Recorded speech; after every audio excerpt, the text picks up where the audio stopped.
So I'd like to call this meeting to order. All matters noticed on this agenda in any category may be considered for action as listed. Any item not so noticed may not be considered. Items listed on this agenda may be considered in any order at the discretion of the chairperson. The mission of the Orange County Fair and Event Center is celebration of Orange County's communities, interests, agriculture, and heritage, with results justifying resources expended. I'd like to ask is Director Bonarise on the call? I'm not seeing her Not yet. Ashley, would you lead us in the Pledge of Allegiance? Sure. Please stand up. Place your hand over your heart.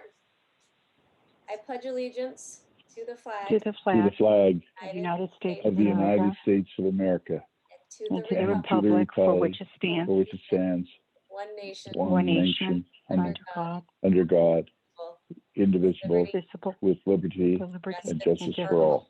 for all. Thank you. Summer, can you please take roll call?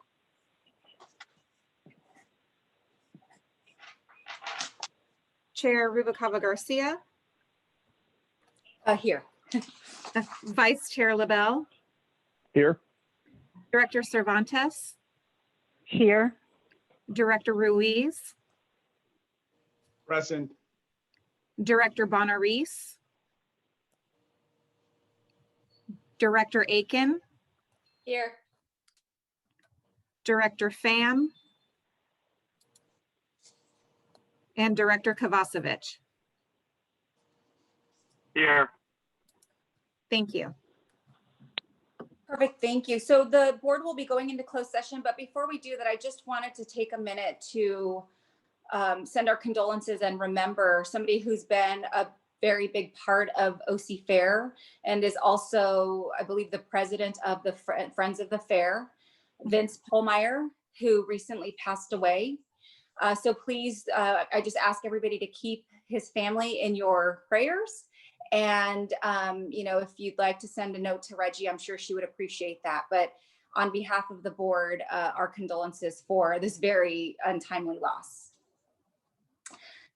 With that, the board will be going into closed session and Summer will be organizing public comment. Thank you. Okay, perfect. Go ahead, take roll. Chair Rubalcaba can I go Garcia. ahead and- Summer, can I go ahead and read the statement first and then we'll go ahead and go from there? Okay. Yes, beg my pardon. The closed session agenda today included discussion about pending litigation regarding the outdoor marketplace. I want to assure members of the public the district is making all efforts to reopen and mitigate losses caused by Spectra's breach of contract with the 32nd DAA. Summer, can you please take roll call? Chair Rubalcaba Garcia, Present. Vice Chair LaBelle, Present? Director Cervantes, present. Director Ruiz,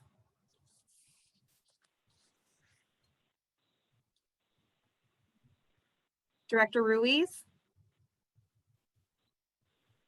I'll circle back. Director Bonarise, Present. Director Aiken, Present. Director Pham, Here. Director Kovacevic, Here. and Director Ruiz one more time.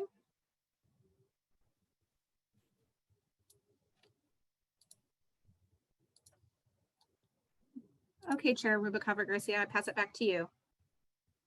Thanks, Summer. I'd like to turn it over to Michelle now for CEO operational announcements and updates. Thank you, Chair Rubalcaba Garcia. Our emergency agreement with OC Animal Care once again was activated last month during the Silverado and Blue Ridge fires in Orange County. We provided shelter for 20 horses at the Equestrian Center that were evacuated from the fire zones.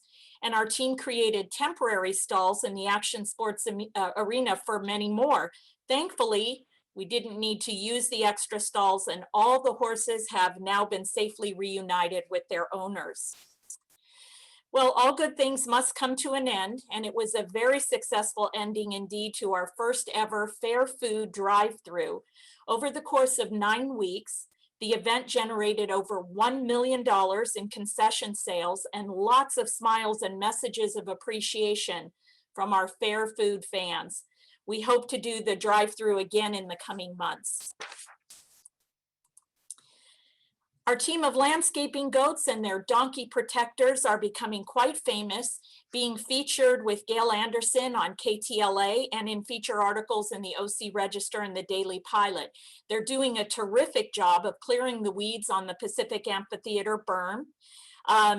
Below Gail Anderson in the photo there is our own Barbara Gregerson, our landscape supervisor, being interviewed on KTLA last week. We're very happy to report that Centennial Farm and Heroes Hall have reopened and are welcoming guests back with advanced reservations. And boy, were we happy to see them come back.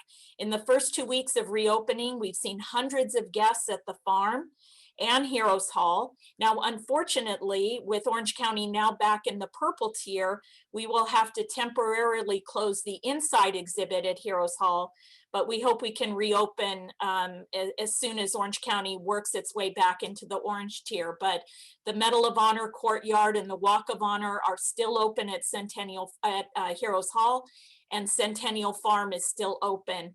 You can make reservations from our website.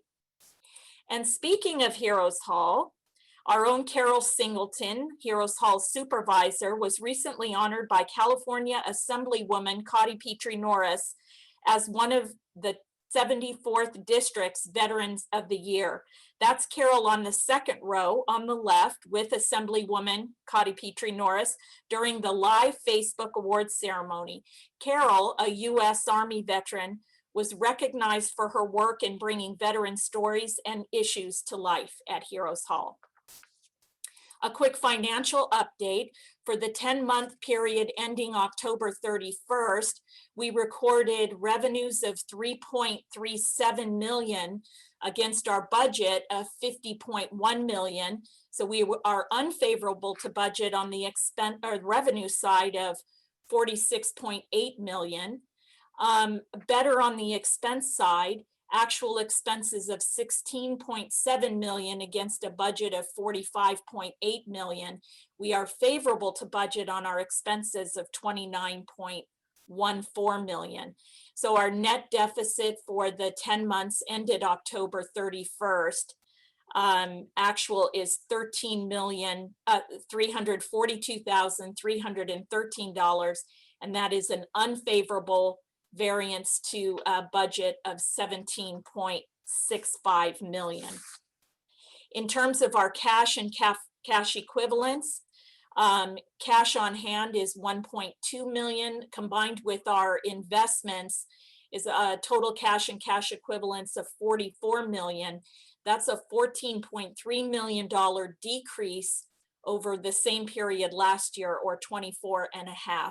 And we'll have more information with the Financial Monitoring Committee's update, and then also the full budget presentation near the end of the agenda. So I'd like to now turn it over to Joan for a very quick update on upcoming events. Thank you, Michelle.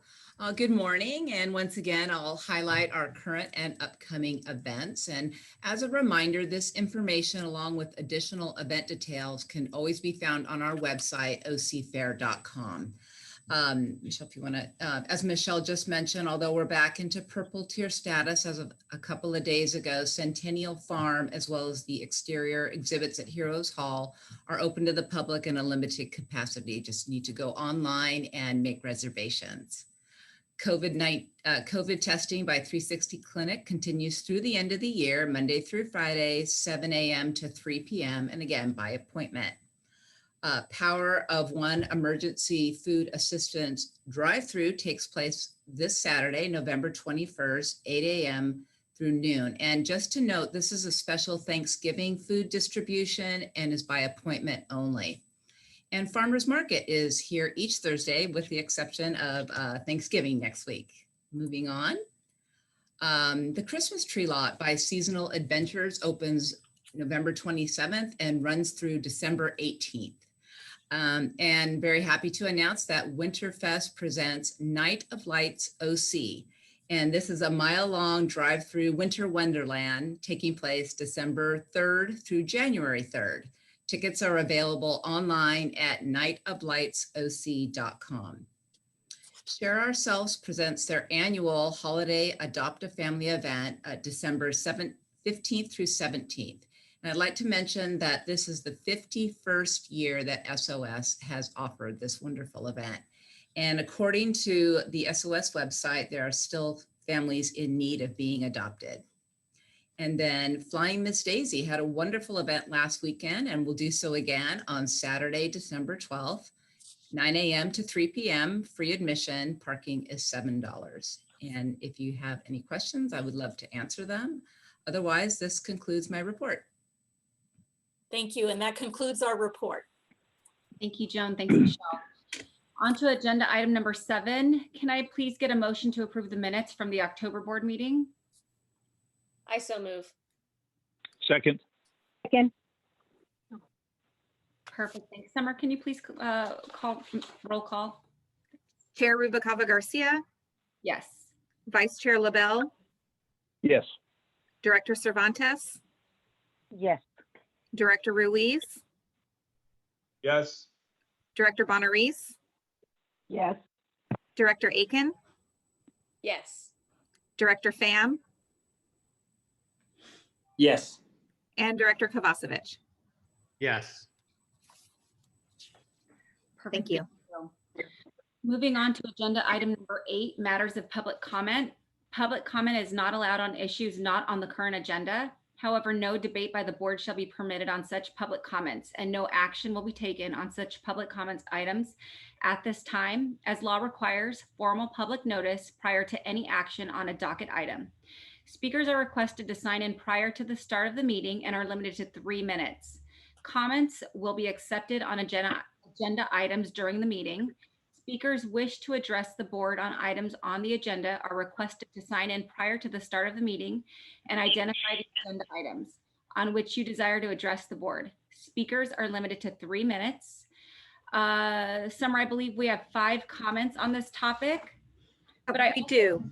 Before we take those, I also wanted just to note for the record, we did receive an email from Reggie Mundikis, and she did have several public comments. And I just wanted to acknowledge that for the record, it will be in the written comments section for the December board meeting, but every board member did receive a copy of her comments, and she did have quite a few on various agenda items. But under the circumstances, I just wanted to make the exception this time to include those for the record. Okay, we have Cindy Macero, followed by Kelly Avakian, Todd Martin, Jerry Lynn, and Miley Hinoyan.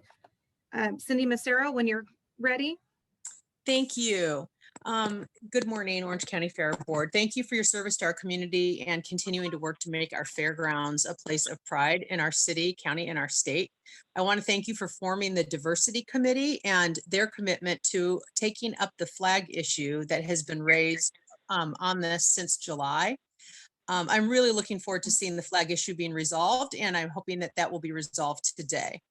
For those of you that are on this call that are not aware of what I'm talking about, in addition to our United States America national flag, State of California flag, and Orange County Fairgrounds flag, only one other flag is also flown year-round, the LGBTQ Pride flag.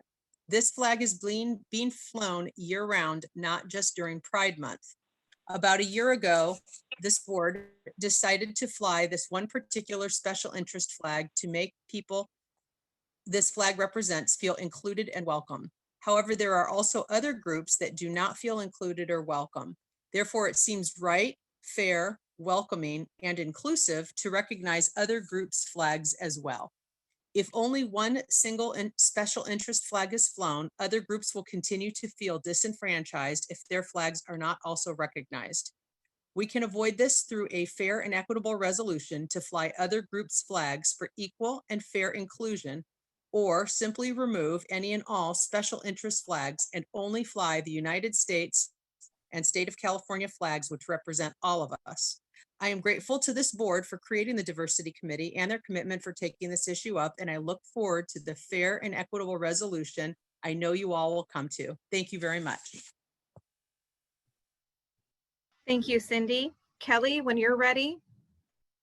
I want to thank everybody for taking the time up with this issue of making the diversity committee as well.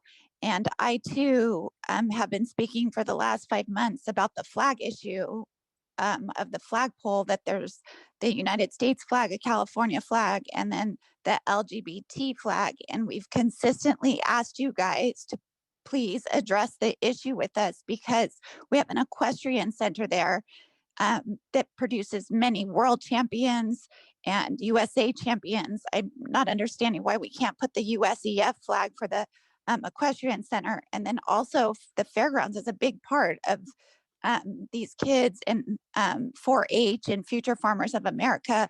We need to be having all flags that represent the fairgrounds on the flagpole, not just LGBTQ, which doesn't represent all of us as Orange County as a whole. So we keep discussing this over and over, and I'm not understanding why the flag issue is not being addressed. I had the opportunity to also talk with Gail Anderson when she was out for the Centennial Farms to discuss this, and she said she would like to further discuss this in the media and our trail of how we're going to get this, keep the momentum going to get all groups included, especially during this time when kids feel like they have no sports, no social activities. It would be nice that if they had some representation in their own county when they have no goals or anything that they can obtain because of what's been taken away from them. So we're happy to get the mayors involved. I talked to several of them about this issue already, and they're ready to get involved. Again, so is the media. Thank you for your time. And I would really like this addressed. It's been 5 months and still we haven't seen an action item. Thank you. Thank you, Kelly. Todd Martin, when you're ready. Okay, hey, thank you very much for running this and making it possible for us to speak our minds and our wishes. I'm kind of echoing what Cindy said. I believe in equal representation, and the fact that we do have one special interest flag being flown year round and not allowing others to do so seems unequal. And, I personally would like to see some family friendly flags. There's a number of them I could come up with that I would like to see flown. And so that's why I'm on this call, just to make my voice known, and that I do support what Cindy and Kelly have been talking about as well. So thank you.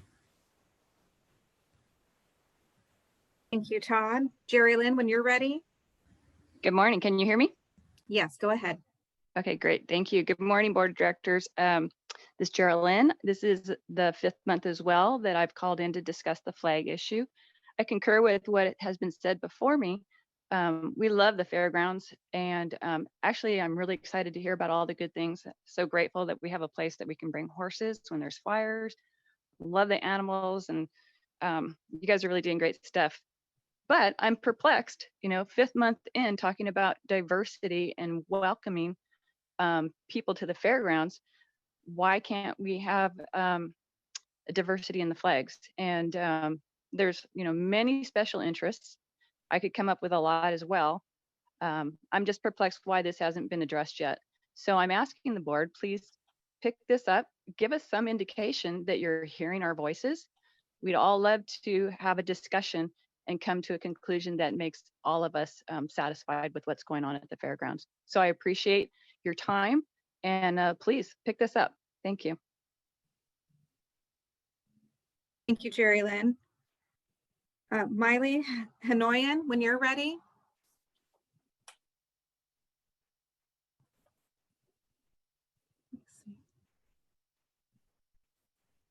If you're still on the line.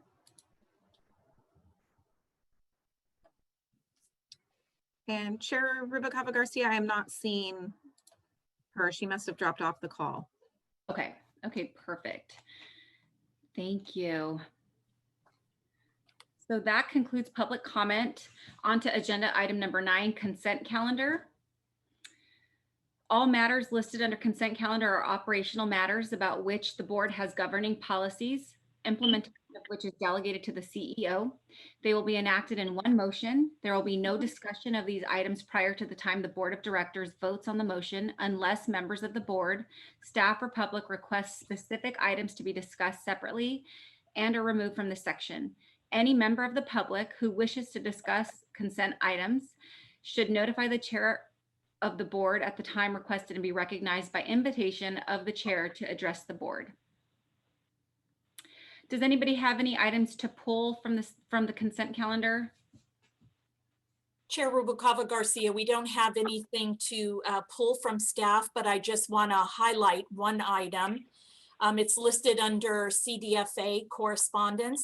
We received a memo via email on November 6th from CDFA related to the item that was in the governor's May revise regarding the governor's office and CDFA working with district ag associations over the next year to transition from the state system. So there's been much talk about that in Sacramento, and we've been very transparent in sharing that with the board and the public.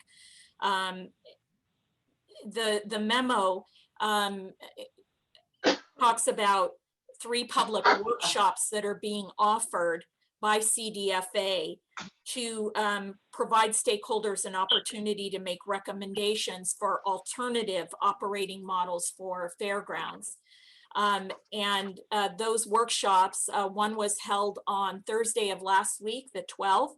Another one was held on Monday of this week, the 16th. And the third and final workshop will be held this coming Monday, the 23rd, from 1 to 2:30. And per your recommendation and direction, Chair Rubalcava Garcia, you assigned Director Aitken to join staff in that phone call. So we will be representing the 32nd DAA to gather information and provide any feedback as well from CDFA. So I just wanted to point that out. And members of the public are also invited to participate in that workshop.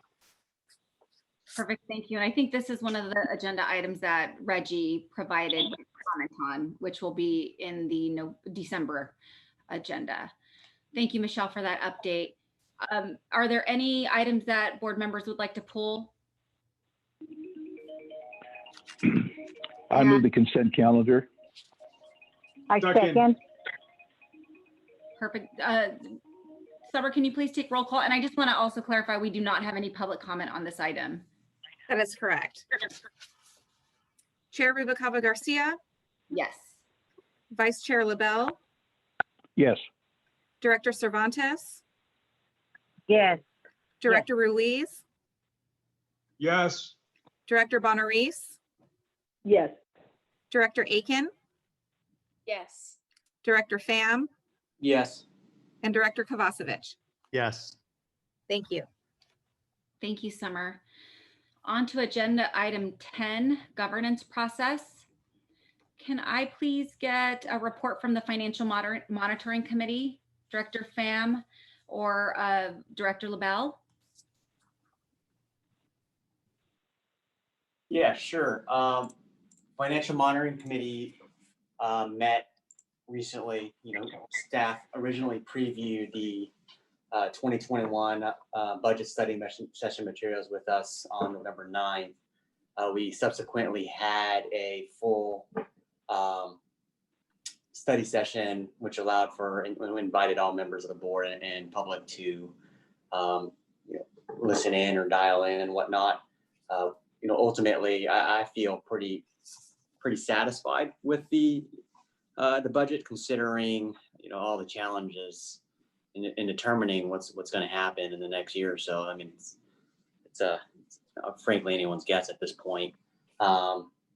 Last year we had done a full-on roll-up, bottom to top review, and just thinking about it from a broader perspective, that I don't necessarily would have been appropriate for this year, but I think we did get to a point where we reached something that we were very satisfied with. We also subsequently, the Federal Financial Monitoring Committee also subsequently met again to re-review everything.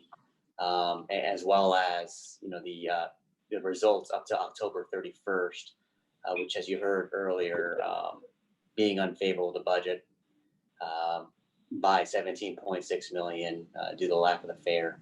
And the ultimate reforecast for the full year of 2020 now indicating a deficit of $16.8 million.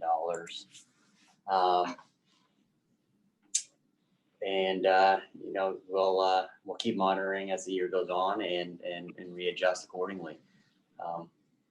And that's essentially all I have to say. Thank you, Director Pham.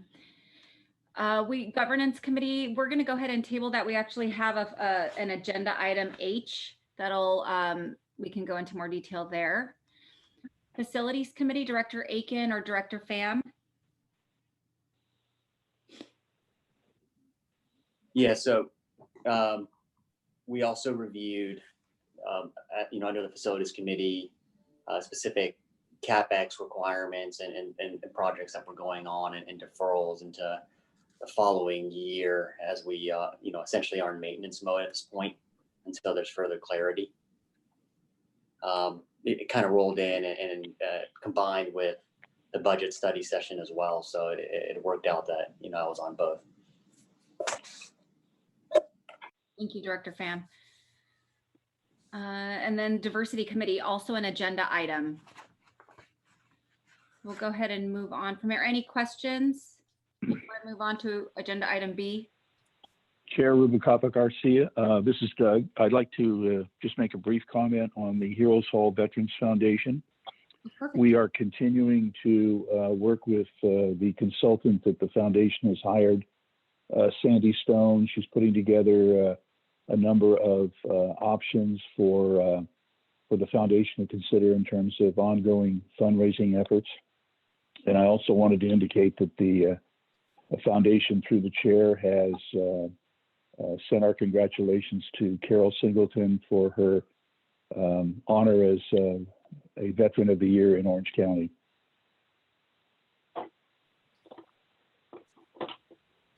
Thank you for the update, Director LaBelle.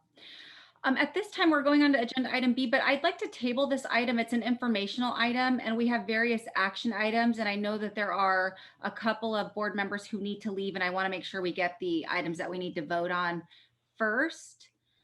So with that said, I would like to move on to agenda item C. Chair Rubalcaba, I just wanted to mention that we have several guests that we're presenting that have been on the phone and have, taken, the morning off from their work and from their calendar to do this item at our board's invitation. So I would, just politely request that we go forward, maybe put this at the end. I know they're on the phone right now waiting. And so I just feel really uncomfortable, since it's not a staff item with the board, to invite guests, have them take off the morning to present something to us and then table it. Thank you, Director Aiken. I'm going to go ahead and I want to take agenda item C, and then we will come back to it before we get to governance. And I appreciate the time that they're taking out. Robert, can you go ahead and present agenda item C, please? Yes, thank you, Chair Rubalcaba. Yes, we wanted to bring this item here because, the current policy that we adopted several years ago has some compliance challenges for both the construction contractors and the trade unions, resulting in some projects delays, as Michelle and Jerry Eldridge would tell you. Most recently involving the campground stormwater management project. What we would like to do is we would like the opportunity to have kind of kick this over to the infrastructure committee to review it. What we want to do here is we want to fall in line with state compliance with the California Contract Public Code policy, which is we're asking to actually bring down the threshold, because when we enacted this back, I think it was 7 or 8 years ago, it didn't really work. It didn't really work for everybody, for all the crafts, unfortunately. It worked for some, but not for all. So what we wanted to do here is we wanted to adopt some language to the policy and make an amendment so it works for all the crafts. So it goes in line, like I said, with the California State Contract Policy Code. So I would ask that if we could make an amendment to this, but I wanted to do this through the infrastructure committee so they can look at it and bring it back to the board with the full language of the state compliance code. And hopefully the board can adopt it then. I think this language that's already set there by the state of California will work for all the crafts, unlike it is now. I think 70% is not working for everybody. It worked for some, but it's not working for all the unions and all the contractors. So I wanted to bring this to the attention of the board and hopefully kick this over to the infrastructure committee so they can look at the state language and bring it back to the board in the month of December for some adoption, so we can adopt a percentage that works for everybody. I would move that we refer this to the infrastructure committee with the request or action that this be brought back to the board for action at the December meeting. Is that a motion? If it is, I second that Yes. motion to the facilities. Yeah, that's a motion. Can you take That a is a roll motion, call yes. on that one? Or is there any further discussion on this item before we take roll call? Chair Rubalcava Garcia, just a point of clarification. The infrastructure committee, meaning the facilities committee? Okay. Yeah. Perfect. And we do not have any public comment on this item. So Summer, can you please take roll call on this one? Yes, Chair Rubalcava Garcia, Yes. Vice Chair LaBelle, Yes. Director Cervantes, Yes. Director Ruiz, Yes. Director Bonaris, Yes. Director Aiken, Yes. Director Pham, Yes. and Director Kovacevic. Yes. Perfect, thank you. Moving quickly on to agenda item D, which is consideration of and vote on whether or not to revise current cannabis event policy. So this was an item that I asked to be put back on the agenda. There was some recent movement in Costa Mesa, and I know we're a state agency, but when I reflected back on a policy that was put into place by the board in the past, it did eliminate any cannabis type products, including CBD products, to be sold on fairground property.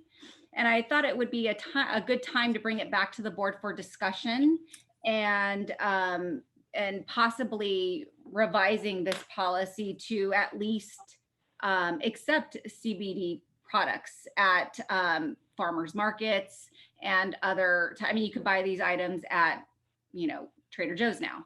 So I'm opening this up for discussion, and I do believe we have 3 public comments on this topic. So why don't we go ahead and take discussion from the board, and then we can go ahead and invite public comment.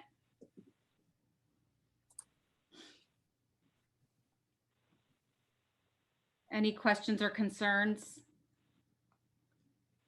Chair Rubalcava, I remember this was a pretty heated discussion before a lot of the laws in California changed, obviously before some of the ordinances in Costa Mesa changed. And, I think it's one of these things that maybe it would be, I guess my suggestion would be, I agree that I think that we should amend it, given that there is a more world of information about some of the products, and whether we differentiate between products that contain CBD and whether they can be sold on our property versus the actual sale of marijuana or marijuana paraphernalia or products containing THC. Would this be something that the board would be open to having a bit of a public forum or information session on, so that we could invite people from the city of Costa Mesa, someone from their city staff, just so that we're doing any decision we should make should be with the full wealth of information that at least I don't feel that we have right now. And I would like to have community buy-in and buy-in from Costa Mesa city staff as well as our own. Thank you, Ashley. Any other comment? I'm good with Ashley's suggestion. I would like to hear the public comments we have today before I make any final thoughts on this. Okay, perfect. Why don't we go This is ahead Sandra Cervantes, and I agree as well. Great, thanks, Sandra. Why don't we go ahead and bring up public comment? Okay, we have Todd Martin, followed by Roy Engelbrecht and Cindy Massaro. Todd, when you're ready. Okay, hey, thank you for allowing me to make a quick comment on this. I'm not completely up to speed on all that's been discussed in regards to this issue. What I would like to say is that if there is any talk or consideration about putting products in that do contain THC, I would recommend against that. And that's coming from a person who was formerly an addict to pot, etc., and how destructive it was in my life. And therefore I have a historical invested interest in keeping these things out just because I know what it did to me. And so I do care about people and their futures, and I'm seeing these things moving more and more into our markets, et cetera. And it greatly concerns me. I don't want to see this kind of thing happening because I don't want to see people's lives get destroyed. I know a lot of people don't think that's going to be the case, but I know from myself and the crowd that I ran with at the time that it is everything but constructive. So anyways, that's my point. Thank you. Thank you, Todd. Roy, when you're ready. I'm ready. Thank you, Chairwoman. My name is Roy Engelbrecht. I promote the Fight Club OC shows that we have in the hangar. This will be our 10th year. It was our 10th year. We did one show in February. 2021, where we already have our 6 Thursday dates set, will be a very tough year for most businesses, and especially for mine, because we, again, don't know what limits will be installed in regards to attendance. So every dollar is important to us. Last year, we were approached by several cannabis locations in Orange County asking to advertise at our events, at our Fight Club OC shows, and we could not because the board had not allowed that. I'm asking that the board consider event specific. I understand if you don't want to sell this during the fair, but at event specific shows like my own, I would like to have that opportunity to generate additional revenue, which, as I said, is going to be very hard to come by in 2021. It can be two ways. You can approve signage, which was important to us because they asked for signage, or the sale of products, or both. But I would ask that you carefully consider amending policy so that event-specific shows like myself will have that opportunity to generate revenue. Thank you. Thank you, Roy. Cindy Massaro, when you're ready. Yes, thank you. I appreciate that the board did vote unanimously to ban cannabis events and cannabis related products. So I really want to affirm you guys in doing that and really keeping in the tone of the Orange County Fairgrounds, which is family friendly.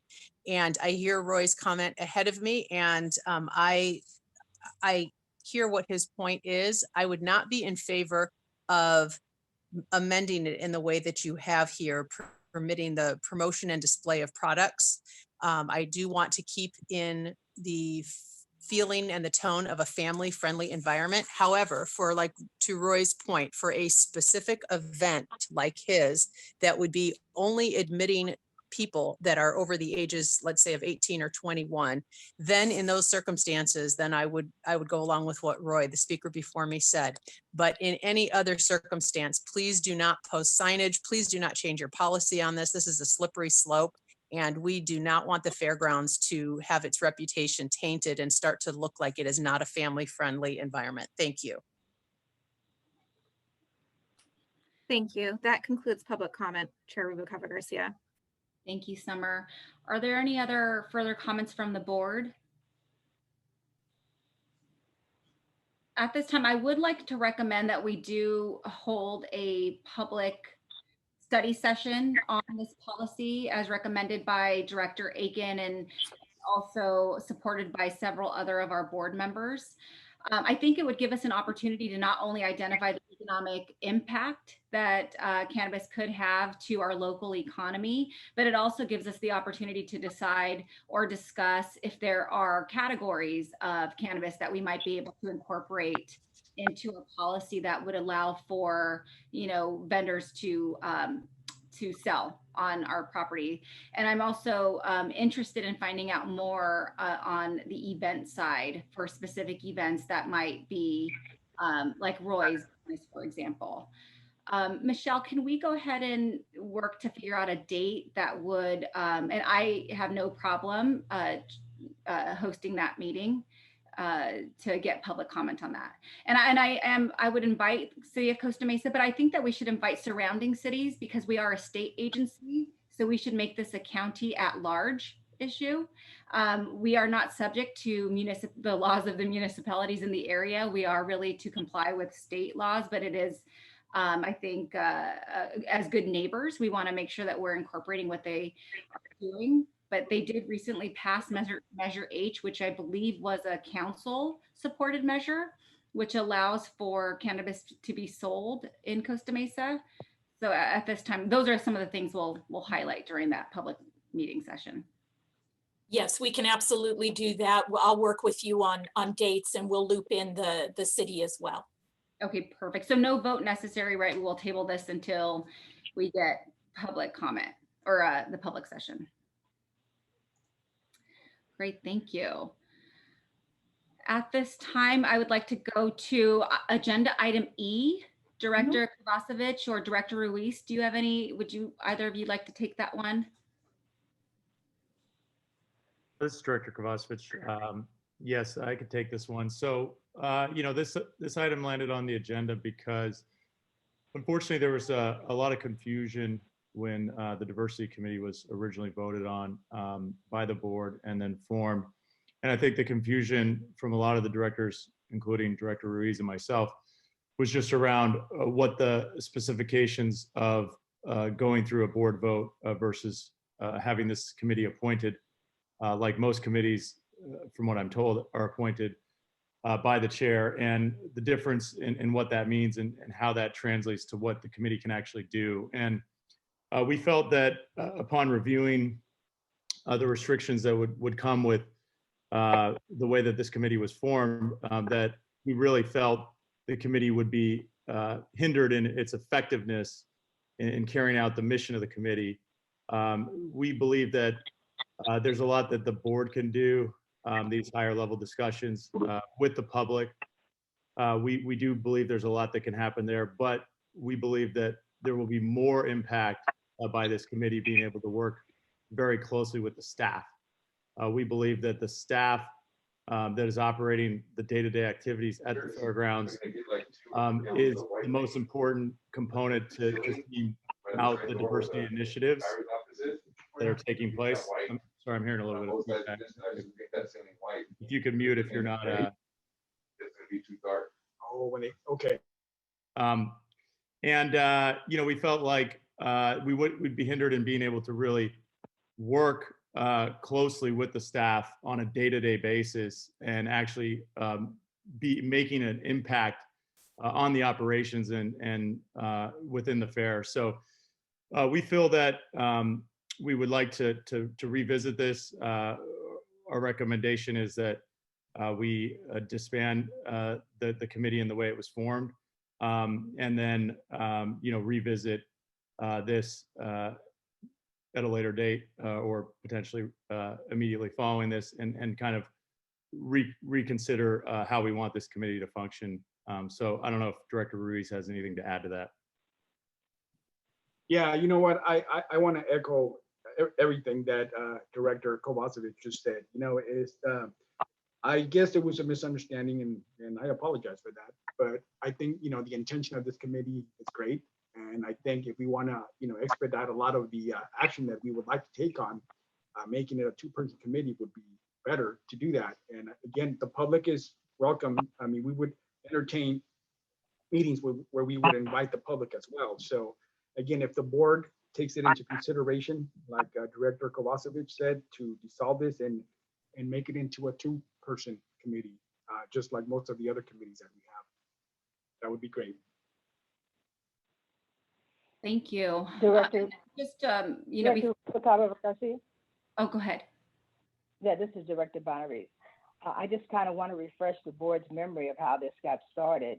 This motion was made by Director Aiken and myself, and we asked actually to be the board members on this committee. But at the time we did it, we also wanted it to be a public committee. That was a part of adopting the motion, was that it be a public committee.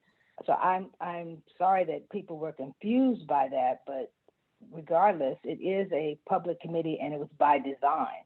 We wanted the public to be involved in every aspect of diversity, equity, and inclusion when it came to the fairgrounds. That doesn't mean we have to meet every month. We can meet quarterly. It doesn't mean that it's going to take away from the mission and purpose of this committee. In fact, it enhances it because we'll be having more voices.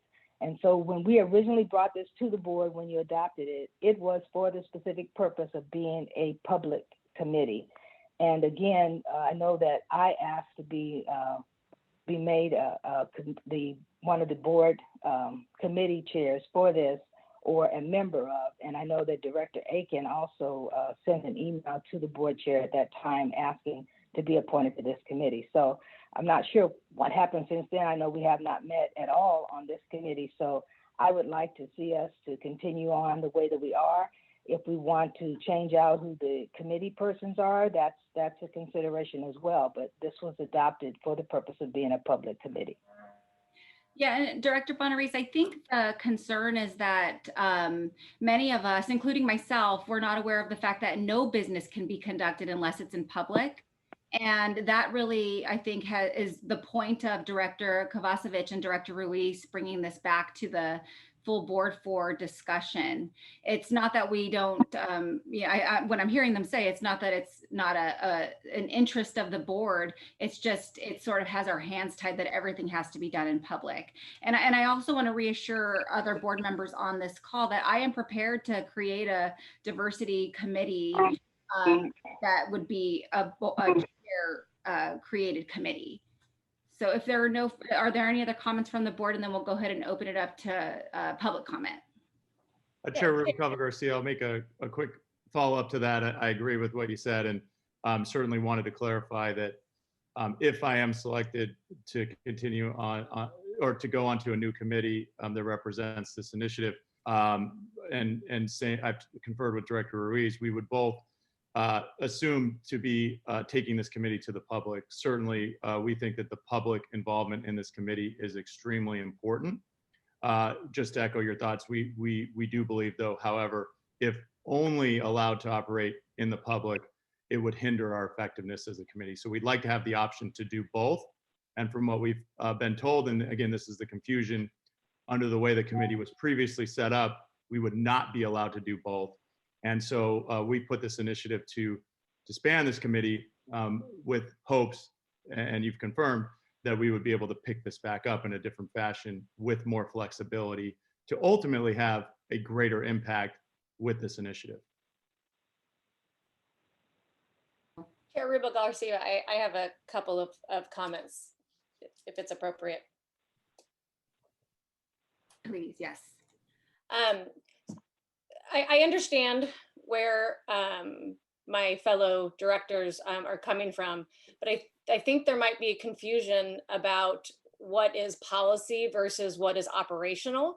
A lot of our committees, you are able to make suggestions to staff, are able to clarify items with staff, and that is not taking the board in a policy direction that would be counter to the formation of a diversity committee.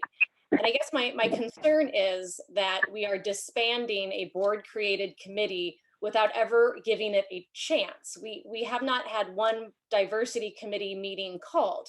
We can't say that the structure of this committee doesn't work when we haven't invited the public members. We haven't invited members of the diverse communities in Orange County. I feel like we're just making this unilateral decision that something doesn't work without actually ever giving it a chance to succeed. And by taking it from a public committee to a two-person private committee, we're not inviting more diverse voices to the table. We're actually taking that away. And I think the whole point of having a diversity committee, unlike a lot of our other committees, is that there's always an opportunity for the public and for diverse voices to clarify and to bring things to our attention that maybe we aren't seeing. And I think that's a real concern, and it is not, and please, it is not a reflection at all on the current members of the diversity committee. I know they're going to do an excellent job. But when we have policies like this, it's not about the 2 members that are on the board right now. It's about a year from now or 2 years from now, actually making change in, on the fairgrounds. And that is kind of, this is a protection that diverse voices will always be heard, because there will always be public accountability. There will always be members of the public, maybe other members of the board, pointing things out that a 2-member committee just might not see. So I really am against this. Thank you. Thank you, Director Aiken. Can we go ahead and take public comment, Summer? Yes, we have Gibran Stout, followed by Shannon Wooten, Kelly Avakian, Cindy Massaro, and Todd Martin. Gibran, when you're ready. Hi, Summer. Hello, board and staff. Thank you very much for letting me talk. Yes, actually, I wasn't going to speak on this, but after hearing some of the comments, I think clearly the world pandemic has created unprecedented hardships for everyone, and priorities have shifted, obviously. The priorities we have now are very different from any other time in recent history. And there's no denying that our community is very diverse. And I believe that this board is committed to diversity. I think this is best measured by actions. Actions, as we all know, speak louder than words or even flags. So I think that the focus needs to be on the actions. In these tumultuous times, you have an amazing opportunity for healing. And I think that when the glass is half empty, it's also half full. It can be both at the same time.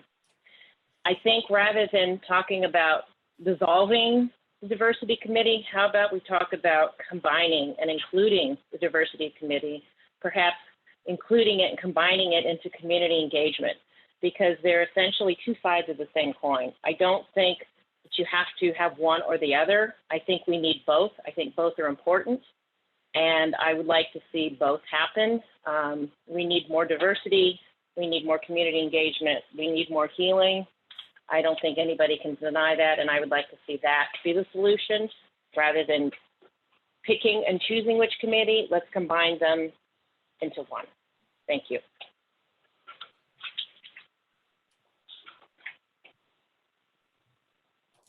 Thank you, Gibran. Shannon Wooten, when you're ready.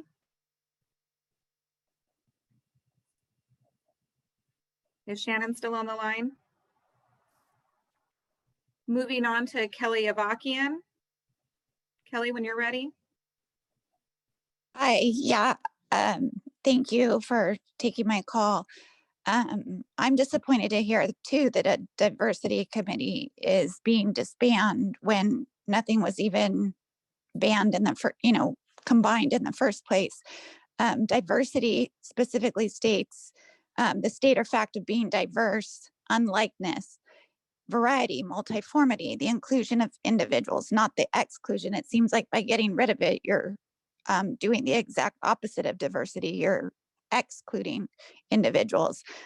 Diversity also means a point of difference. So this again goes back to the diversity committee, or any of you guys who keep hearing us on these calls about addressing the flag issue. It is not diverse. It's not a state of being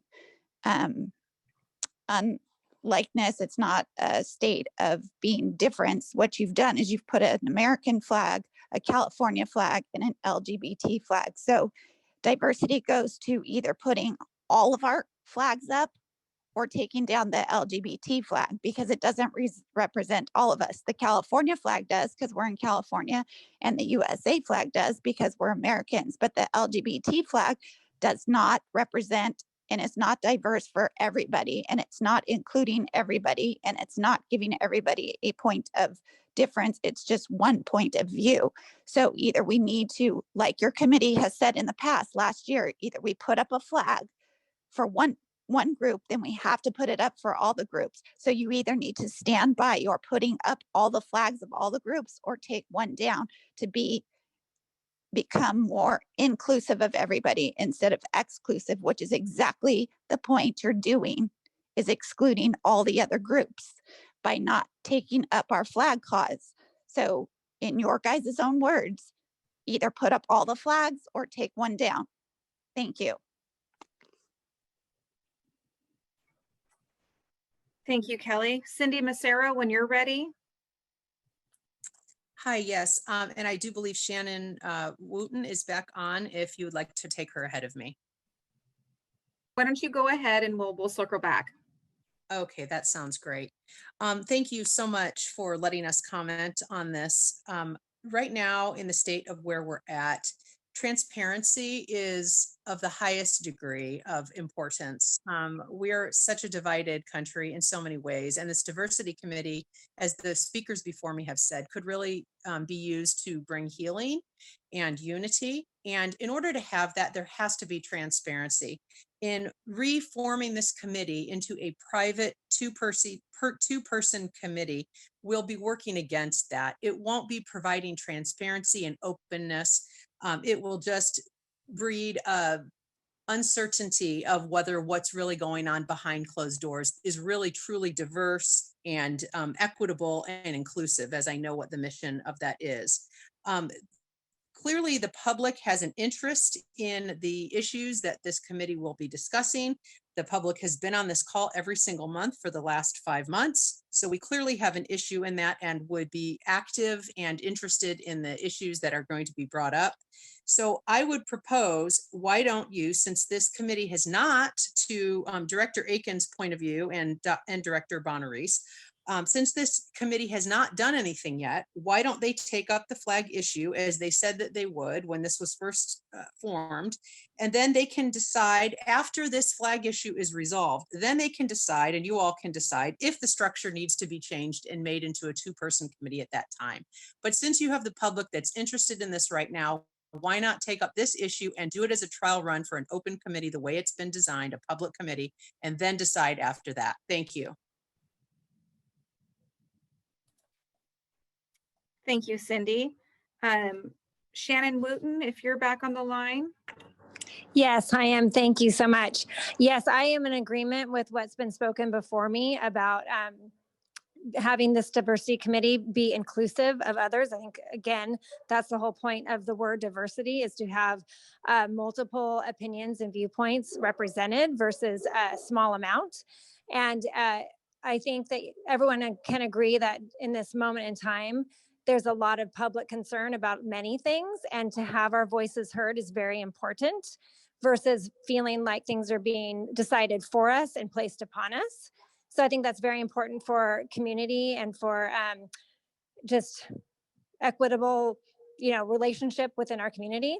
I also agree with what Cindy just said about the flag. I think that's a great opportunity to use that as a trial with the diversity committee. And I want to just, again, emphasize my agreement on, if we're going to fly one flag of a specific group within the community, that other flags also need to be flown, maybe at different times of the year. And again, I would just default to, we're all Americans, we're all Californians, and just to fly those flags. Thank you. Thank you, Shannon. We have Todd Martin followed by Janine Robbins. Todd, when you're ready. Great. Hey, thank you very much. I appreciate you guys taking so much time out of your schedules to hear us. And I'm hoping that there will be actions as well. That has been one of my bigger concerns, is that we've been talking about this and nothing's happening, which is very unfortunate in my eyes. And I do echo what the previous callers have been saying about the lack of diversity and the lack of action in regards to this issue, especially with the flag, which I spoke about earlier. I'd like to actually see something done, and I would like to see it be equitable. And if there are stresses on human resources, in regards to, dissolving this committee. I don't think that's a good idea, especially since there are those, one of whom is on this call, who has offered to help with that. I'd like to see that implemented if that's possible. So thank you very much.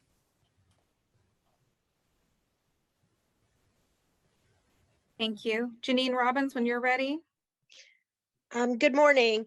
I have a couple different things to talk about on this particular issue. The first one is that I am actually in favor of flying the LGBTQ flag. As a long-time vendor at the Orange County Marketplace, we have had definite incidences where LGBTQ members of that population were harassed and definitely made threatened and definitely not welcomed. So that all needed to end. But I'm also in favor of flying other flags too, like somebody suggested earlier in this meeting, the 4-H flag, the equestrian flag, things that represent activities that go on there on the fairgrounds. My second thing that I'd like to say is that this committee was formed in June, and that's 5 months ago. And for nothing to have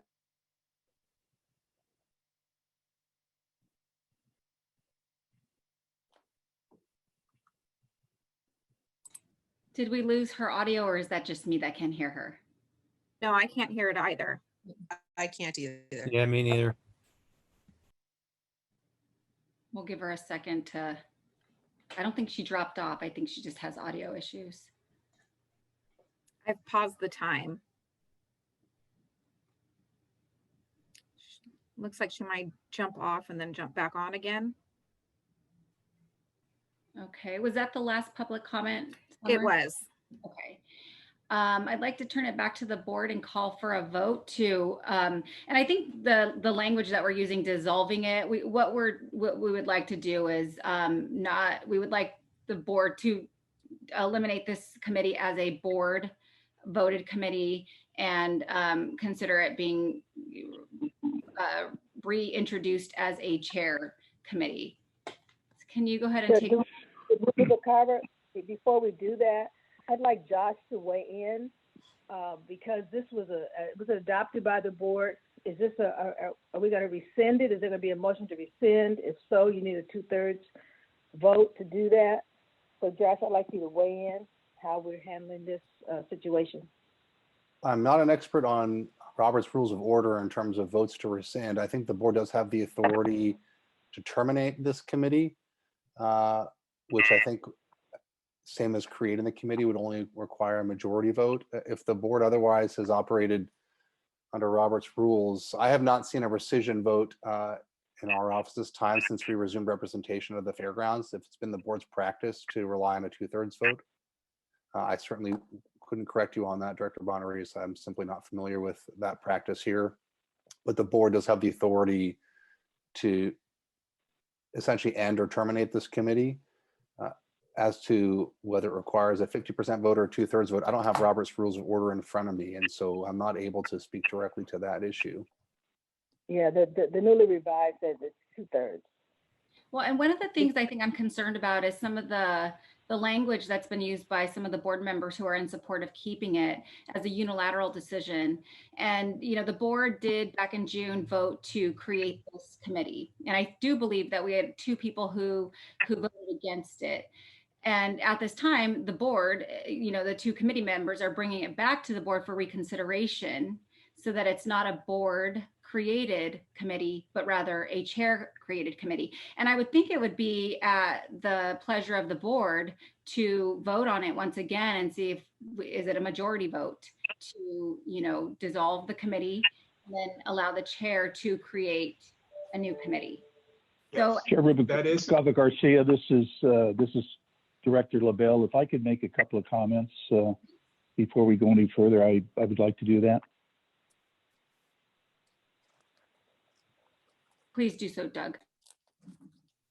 As I understand the recommendation from Robert and Nick, it's not to eliminate the committee or dissolve the committee.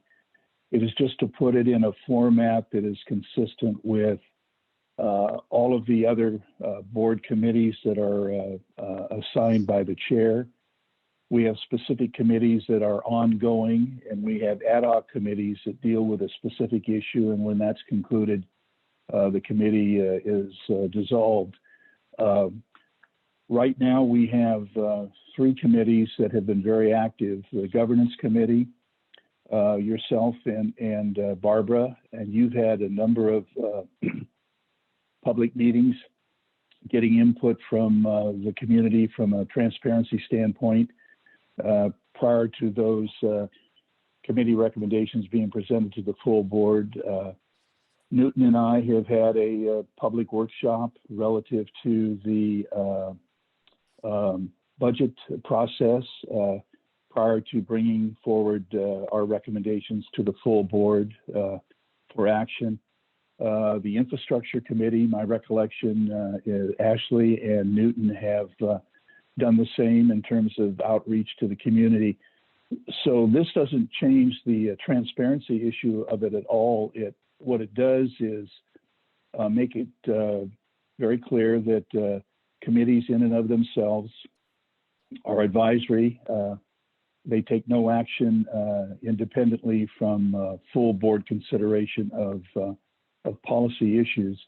And I personally have no problem in putting this committee in the same format as the other committees, and just make it very clear that through the chair, when you appoint the committee, that the chair's objective and the board's objective is that whenever necessary, that there be a public outreach to make sure that when the committee is providing recommendations back to the full board, that we've obtained as much input as we can from our constituents, so that the board is fully knowledgeable that there's been a transparent and outreach effort.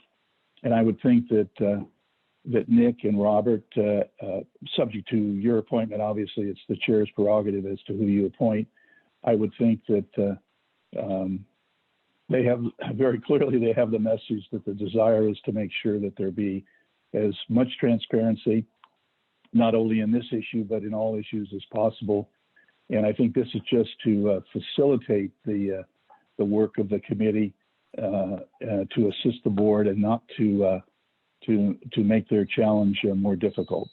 So that concludes my comments. And I certainly would support making this committee in the same format as the other standing committees and ad hoc committees that the chair appoints.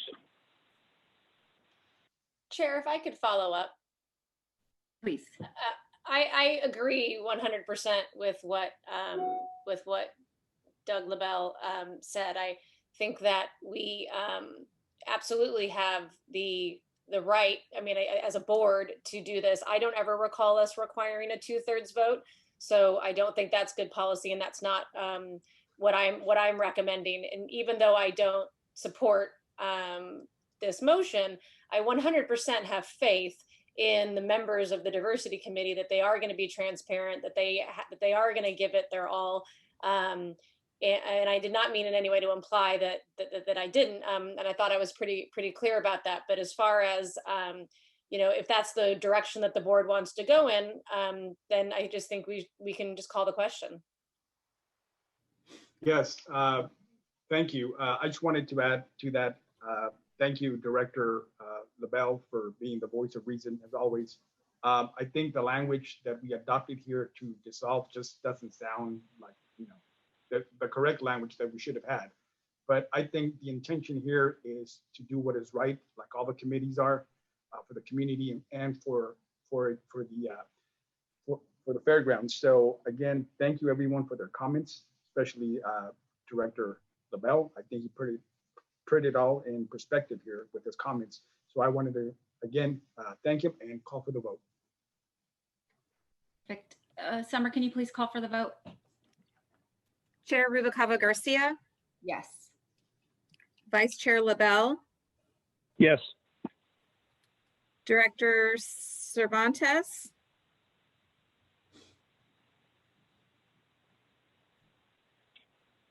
Director Cervantes. You're on mute, Sandra. Yes. Yes.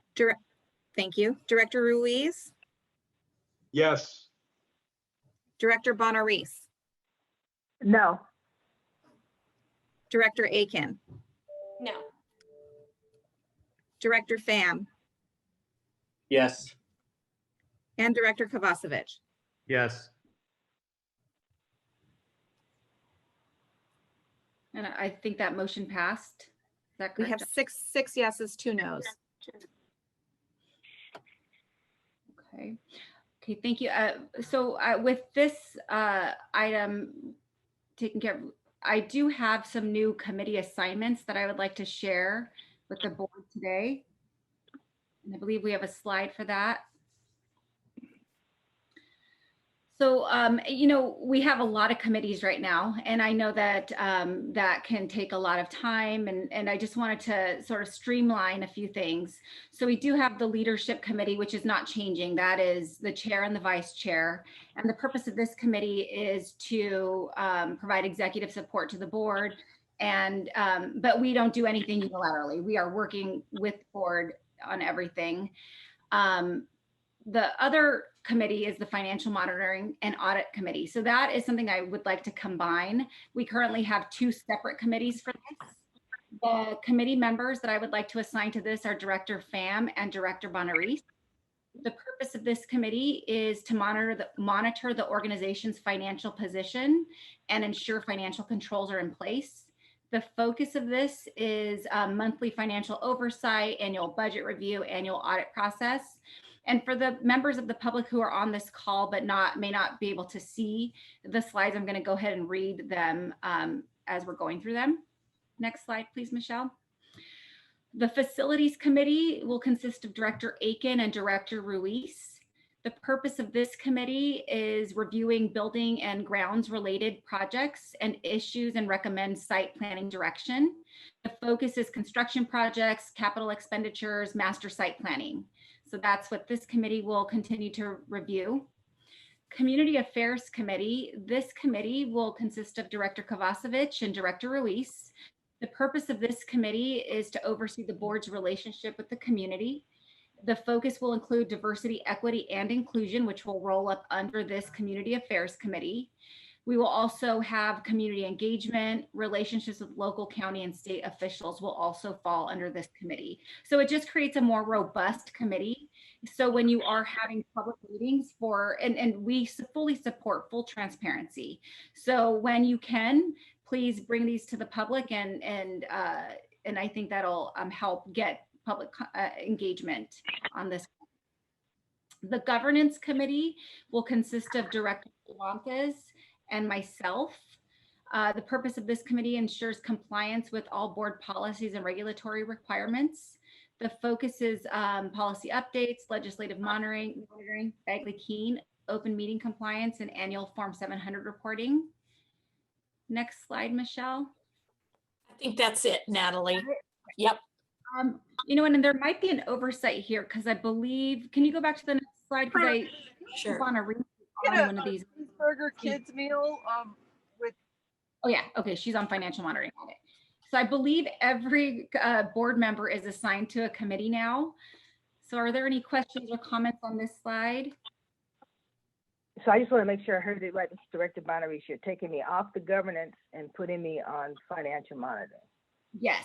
And, you know, Director Bonaris and I have been on governance, and we are pretty much done with the governance policy. So that was a good time for the transition to financial monitoring. And I know that is a strength of hers. So I just thought that she would also do very well on the committee since we're streamlining.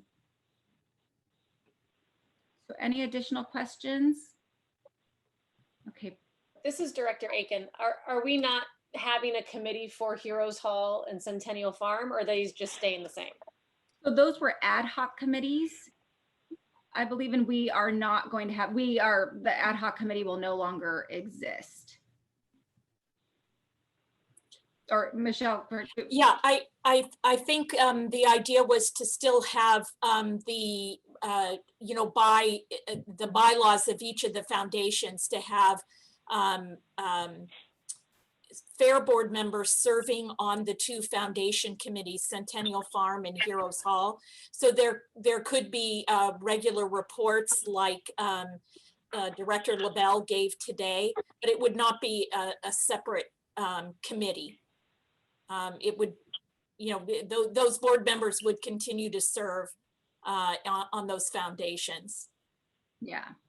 And during the governance process, we did, there are policies in place that if you don't need, an ad hoc committee is supposed to be a short-term committee. And that's one of the reasons why we're scaling it back to these committees. So if there's no further comments on this item, I would like Chair to. Rubalcaba Garcia, Oh, if I could, I think the Centennial Farms Foundation, as well as the Heroes Hall Foundation, specifically identifies that there will be 2 board members that are designated by the chair, I guess, to serve on the committee. So my question would be, will Director Cervantes and myself continue to serve as the board's representatives on the Heroes Hall Veterans Committee? Yes. Or foundation, I should say. And then Centennial Farms, I can't remember. It was, I can't remember. I'm on that committee.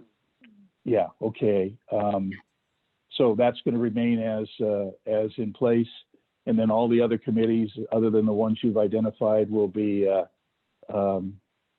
either disbanded as a result of completion of their work. Will there be a party celebrating the completion of those events? That's always something that I feel strongly about celebrating them. So. Yes. We definitely need to have a celebration, but they will be, a lot of them will just be under that umbrella committee. So, for example, Community Affairs Committee will take on diversity, equity issues. But to answer your first question, yes, the people who were the liaisons to our foundations will continue to do that. I don't see them as necessarily being committees. They're more, you guys are representing the board's interest on these foundation boards, for example, and you can bring back to the full board for discussion or informational updates at any time. Well, Sandra and I on the Heroes Hall Veterans Foundation, we attend the meetings. Obviously, with COVID-19, we've been kind of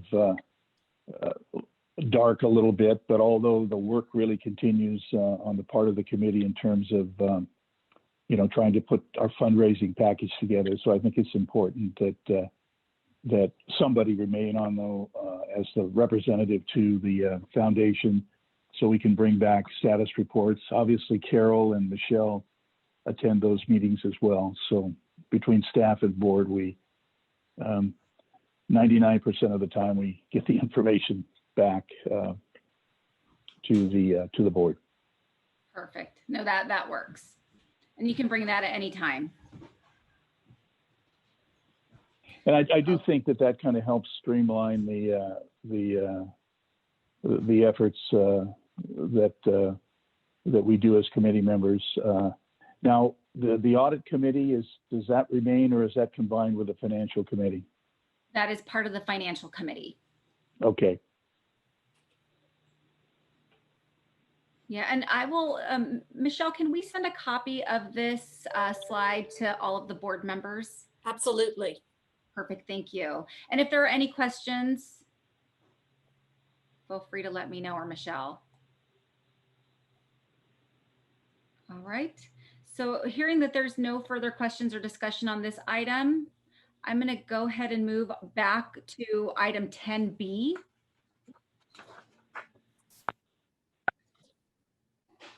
And I believe there is a presentation for that. And thank you for your patience to all of the speakers who are presenting on that item. Great, thank you. I don't know if I can share my screen or if Michelle or Ashley, Michelle, I sent you the presentation. I'm sorry, I didn't receive a presentation. I just sent it to you now because I sent it to Ashley last night. Oh, got it, okay. Have a share of screen, I'm happy I have it as well. Whatever's easiest. Yeah, let me grab that for you. You said you emailed it to me? I emailed it to you a little bit ago, or I'm happy to share my screen, but I know that sometimes that technology does not work well. You know, and Ashley or Nick, did you guys want to set this up? I know this is an agenda item that you brought to the board. before the presentation?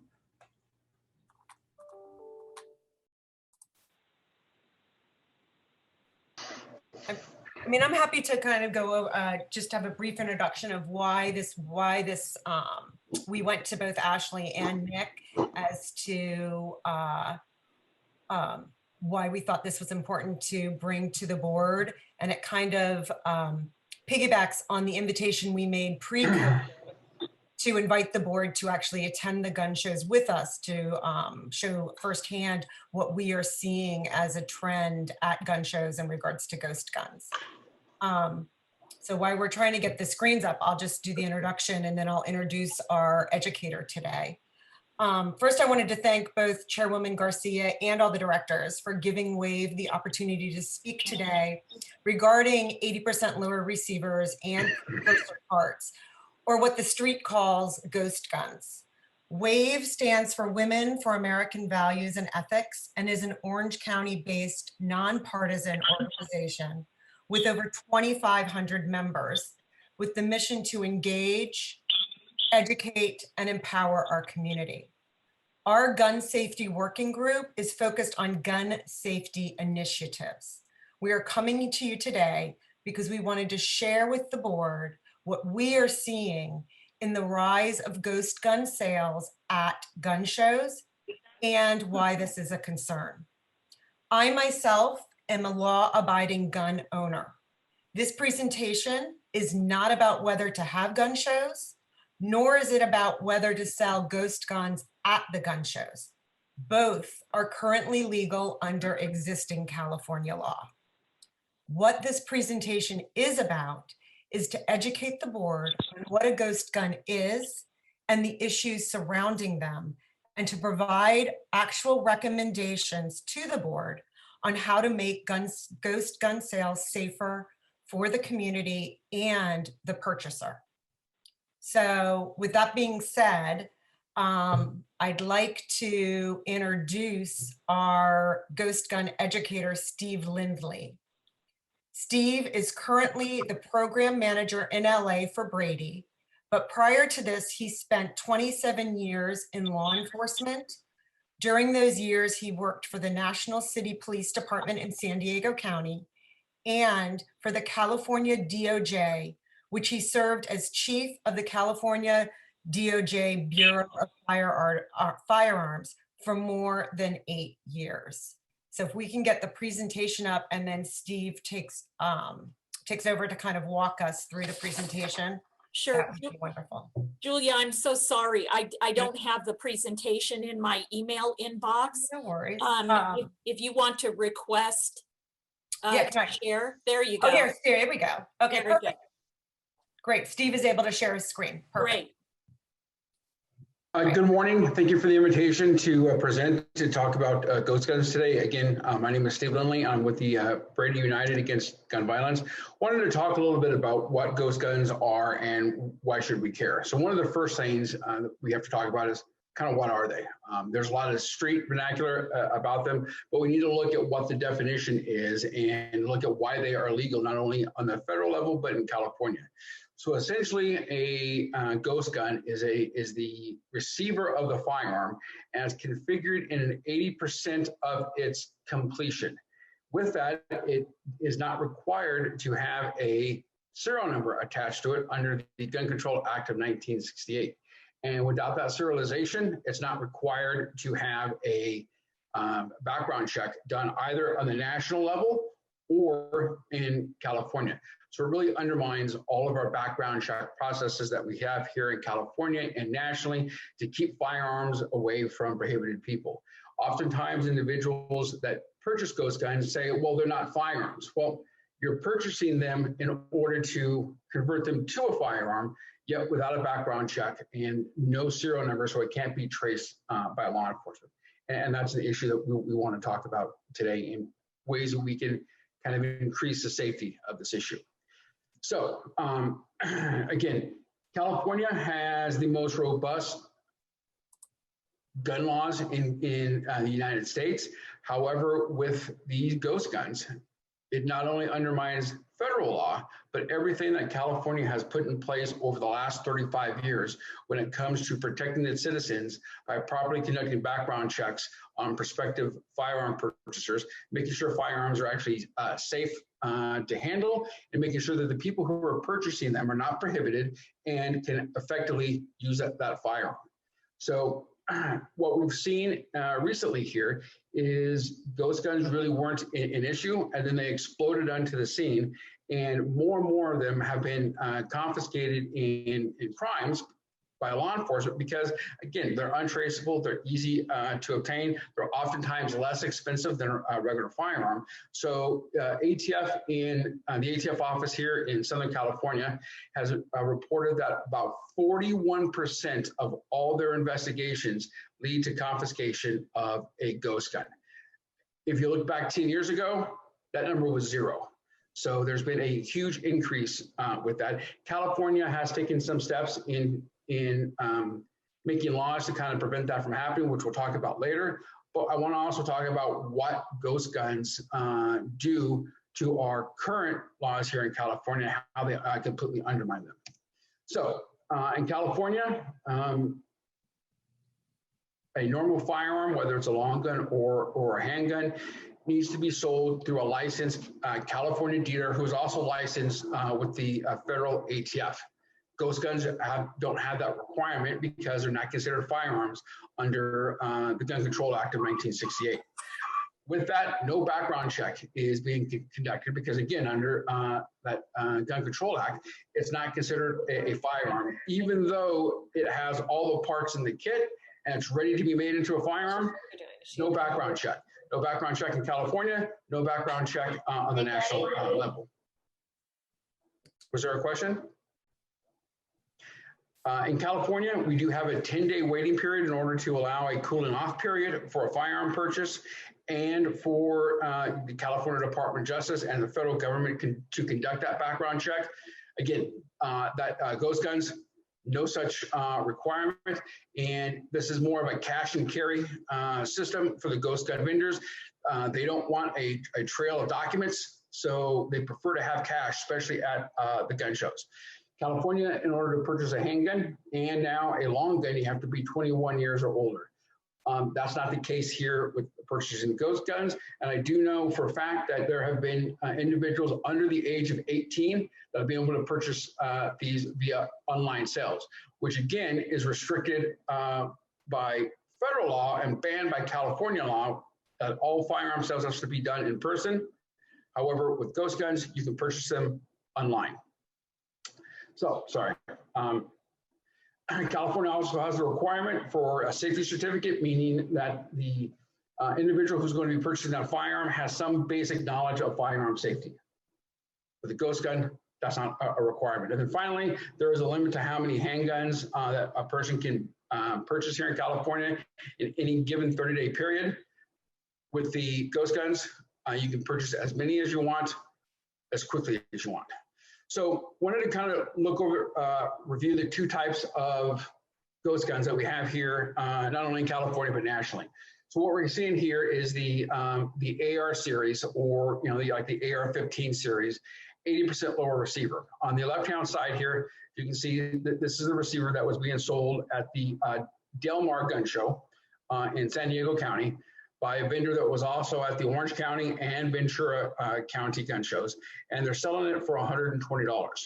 So if you look in the middle here, on the left-hand side, that's the magazine well, and this is the area that needs to be milled out in order to make it from an 80% receiver to a 100% receiver, so you can put in the trigger mechanism into the firearm, so you can construct it to actually fire bullets. And on the right-hand side here, you have a number of different styles of 80% lower receivers. No serial numbers on any of those.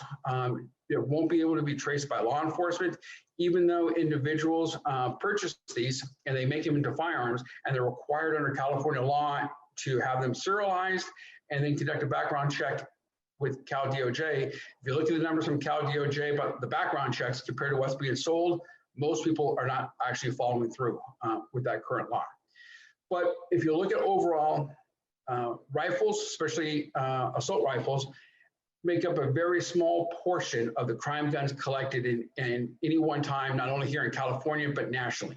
They're used quite frequently in mass shootings, but on day-to-day crimes, it's very infrequent that they're used or confiscated by law enforcement.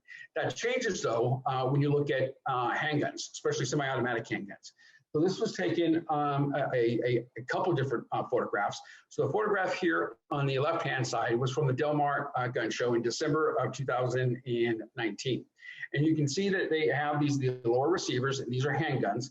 They're basically configured as Glock pistols. And then you have the red jig in order to help with the construction of it. Very similar, or actually exactly, to what I have here that was purchased later on. In the middle photograph, this was taken at the Orange County Fairgrounds in January of 2020. And as you can see, the vendor is now putting the pieces of the ghost gun together to make it resemble a firearm. And all pieces of the manufacturer of the firearm are there, except for the few pieces that you need to saw off or drill out in order to make it from 80% to 100%. But they're configuring it to look like a regular firearm. So there's a marketing play here.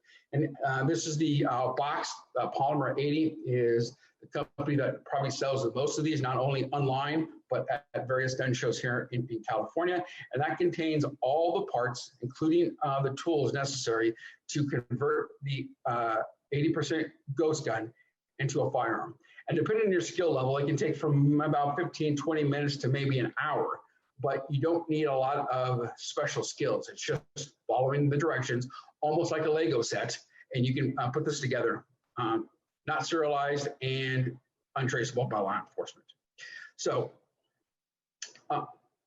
Julie, do you want to take over for this image? Sure. This image is taken at the Orange County Fairgrounds Gun Show in January 2020. And it just shows that the vendors at the gun shows are marketing the ability that these are untraceable. As you'll see from this sign, and this sign was just one of many of the vendors that say, if you build it, they won't come. And this whole point of, and their next slide, you'll see the increase of ghost gun sales at gun shows. And the main reason is because any aged person can come into the gun show and buy as many firearms, ghost guns as they want, and pay cash and leave at that moment with them. So, and they are untraceable. So in the past, gun shows have, when firearms were being sold by licensed firearm dealers, there were background checks, et cetera, and they had to abide by California laws. Therefore, anyone buying a firearm at a gun show could not carry them off the premises right then. They had to wait their 10 days and then go back and pick up the actual firearm from the licensed dealer. They had to go through those background checks. They had to go through a safety program. They had to be over 21. Now with ghost guns, none of that applies. It is being marketed as the ability to avert the California firearms laws, and that is a selling point. And this is the trend we're seeing. So Steve, if you want to share the next slide and how to assemble one. So one of the main factors in proper firearm laws and just in regulating the industry is actually having professional, licensed, and regulated firearm dealers. So oftentimes these dealers get a bad rap for what they're doing. However, it's just the opposite. They're an essential part of this process, because most of them, a large percentage, over 90%, are following the laws not only of the federal government, the state of California, or city or county ordinances. They're also help regulate to make sure that if there is a bad apple dealer operating, not only in a city or at the gun shows, they oftentimes report that to local law enforcement or DOJ, because they want to do the right thing. And with ghost guns, that's not really the factor here. So what we've seen as a trend, especially over the last 4 years, and again, I can't give you the hard data because DOJ doesn't have sales data on ghost guns. They also don't exactly know how many vendors are at a particular gun show selling ghost guns. But what I've seen in the last several years by attending gun shows, specifically here in Southern California, is the number of licensed and regulated firearm dealers are going down, and the number of ghost gun vendors is increasing exponentially. So we have a problem with that because the checks and balances that we normally had in California for these gun shows with the industry and with these licensed dealers, they're starting to disappear from these gun shows. So that is a problem because they were our first defense in making sure California laws were being properly implemented at gun shows and just around California other firearm dealers. So just kind of wanted to go over, this is a Glock 17 clone ghost gun. It has not been configured into a firearm, but you only have to remove a couple of pieces and make a couple of drill holes. And it might be a little bit harder to see on the camera here, but it tells you exactly what pieces that need to be removed from the jig. And again, there's just a couple of plastic pieces here that need to be removed. And then you have to drill out this little area. So I'm not very handy, but I did do this once, and you can do it very easily within a few minutes with a Dremel tool. Now, it might not be as professional as if a true craftsman did this, but it's a Glock pistol. It's designed to function very easily. Then all you have left to do is a couple of holes to be drilled out on the sides. Again, there is a jig. It's a two-piece jig that goes with the kit in order to make sure you can do it correctly. The tools in order to sand off, clip, or drill the holes are included in the kit. And when I purchased the kit at the Ventura Gun Show in February of this year, the kit cost $400. That was a complete kit. At the same gun show was a very professional firearms dealer that has a long and excellent reputation here in California, and they were selling the Glock pistol for $650. So again, this was being undercut by $250. And when I did purchase it, there was no receipt process. They laughed when I asked for a receipt. They laughed when I asked if there was any information that they could give me about how to properly register the firearm with the Department of Justice. And although they did say that they took credit cards, out of all the purchases that I watched for over an hour, including mine, they wanted cash. The purchase process took about 90 seconds. And that was mainly spent with myself counting out the $400 and $20 bills, and then the clerk counting out the same amount of money in $20 bills. For those of you that have purchased a regular firearm from a firearms dealer, that process is one, very social between you and the vendor. They talk a lot and they ask you a lot of questions about your purchase to make sure that you might not be prohibited, you might not be suffering from some current mental health issues, and they want to make sure it's a pleasant experience. That process can take 30 minutes to an hour. This process is taking seconds. And that's one of the main issues that we have here. So I know that WAVE has are going to make some recommendations here about, not looking at banning these. Again, under current California federal law, these are legal, but there are some steps, very simple, very cost-effective steps that we can make not only overall in California, but at our gun shows at the, in Orange County, San Diego, Ventura, in order to make the process a little bit safer and pass on information from the vendor to the consumer. So what has California done here? We passed a number of laws about doing the background checks on not only the ghost guns, but also making sure that we're doing it with the precursor parts, especially on the AR series firearms. However, when that law was passed and signed by Governor Newsom, they had an implementation date of both July 2024 and July 2025. That was just too long because our problem is going to just double, triple, and quadruple over the next few years.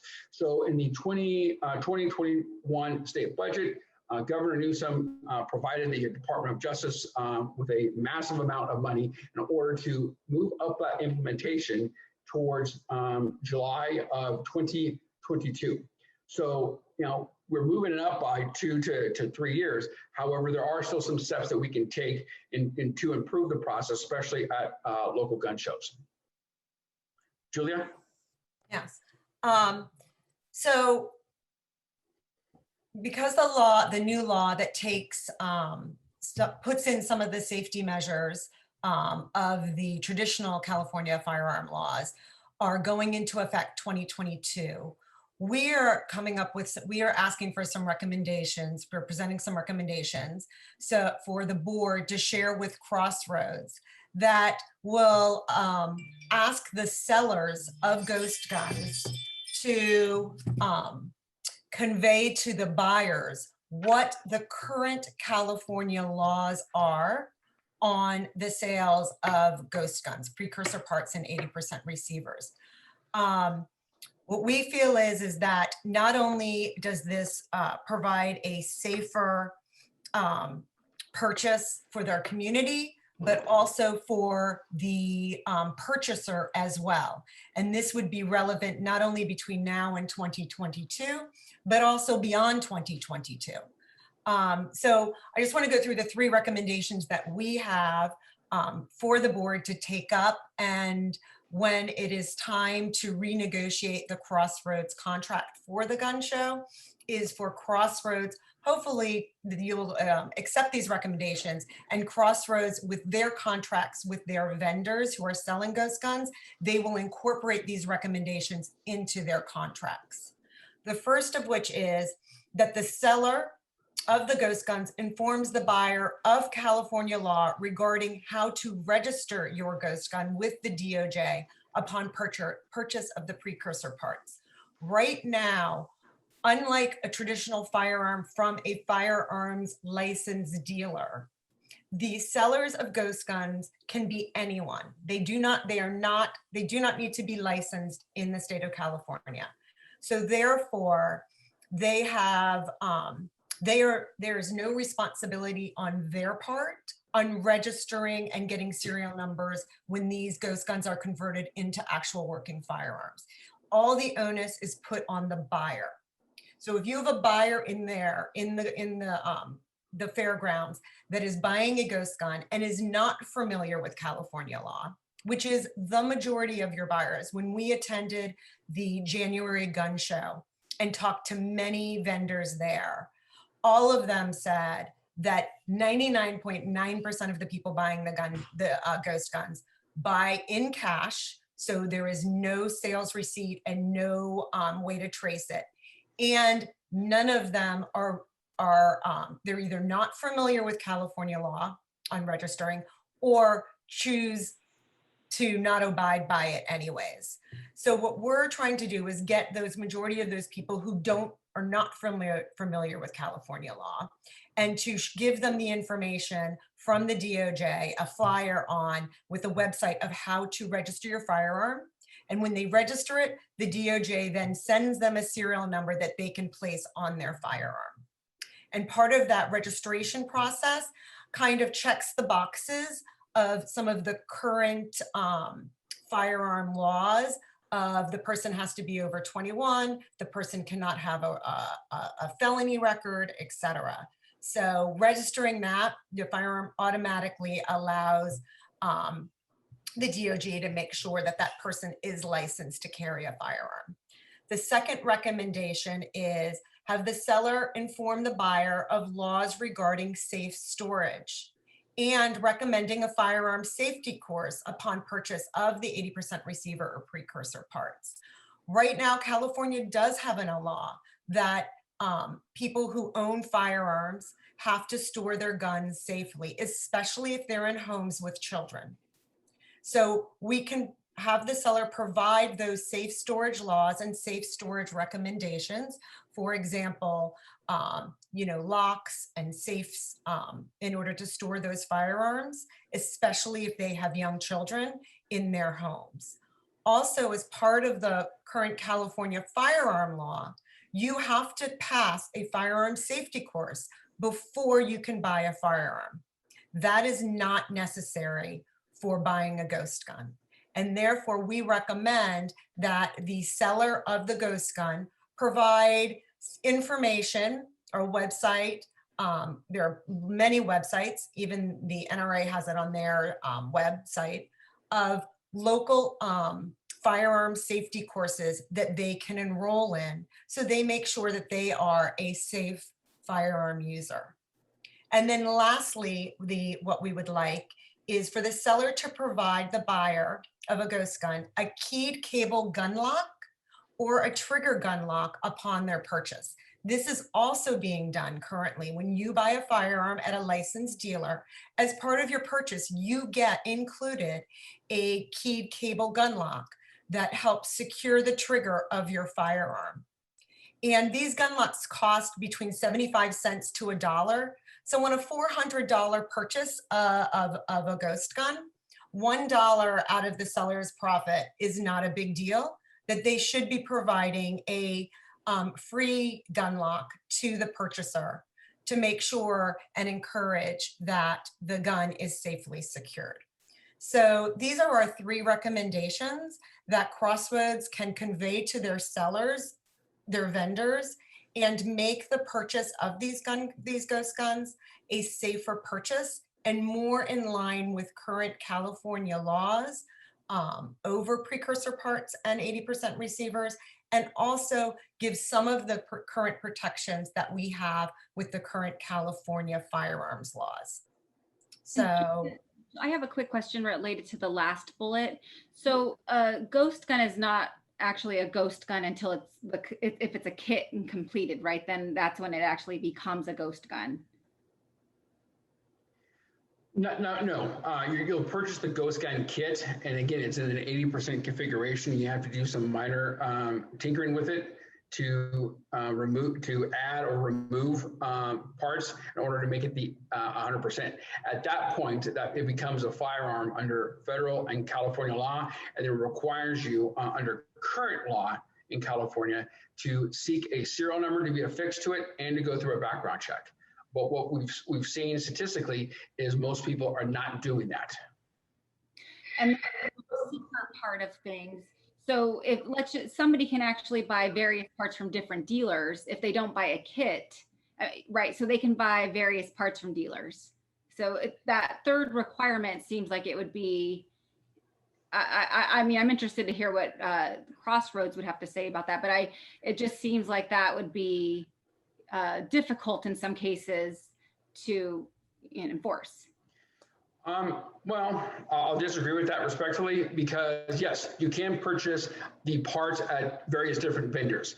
But what we're looking at here is when anybody purchases the receiver, the lower receiver of the ghost gun, whether it's a handgun or a rifle, that's where the requirement would take place to have a keyed cable lock, which is very similar to what already is taking place in California. So yes, if you bought a barrel, you bought a slide, you bought the internal parts, no, that wouldn't make the requirement. But once you buy the lower receiver, that's where the cable lock would come in.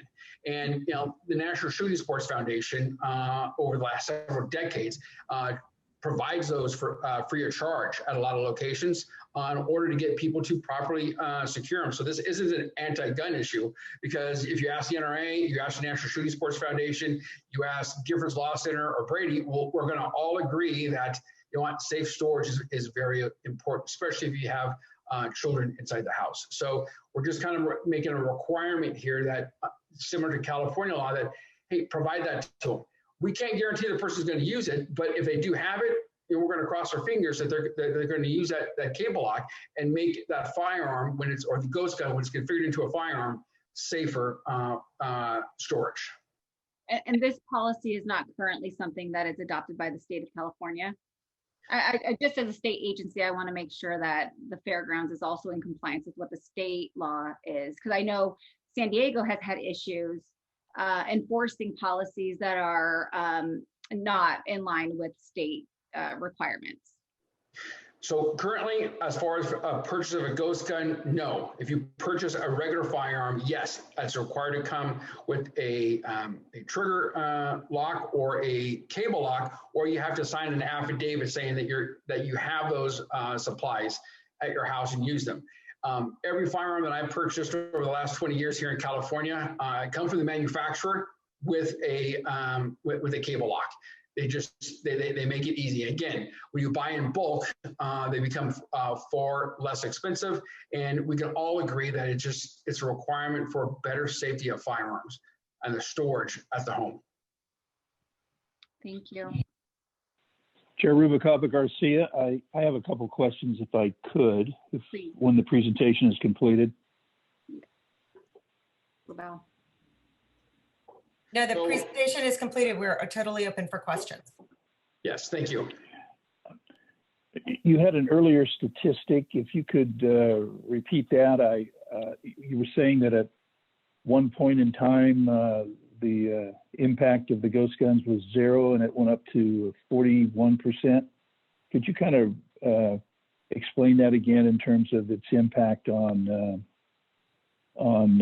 basically the conversion of these guns into these kits into guns?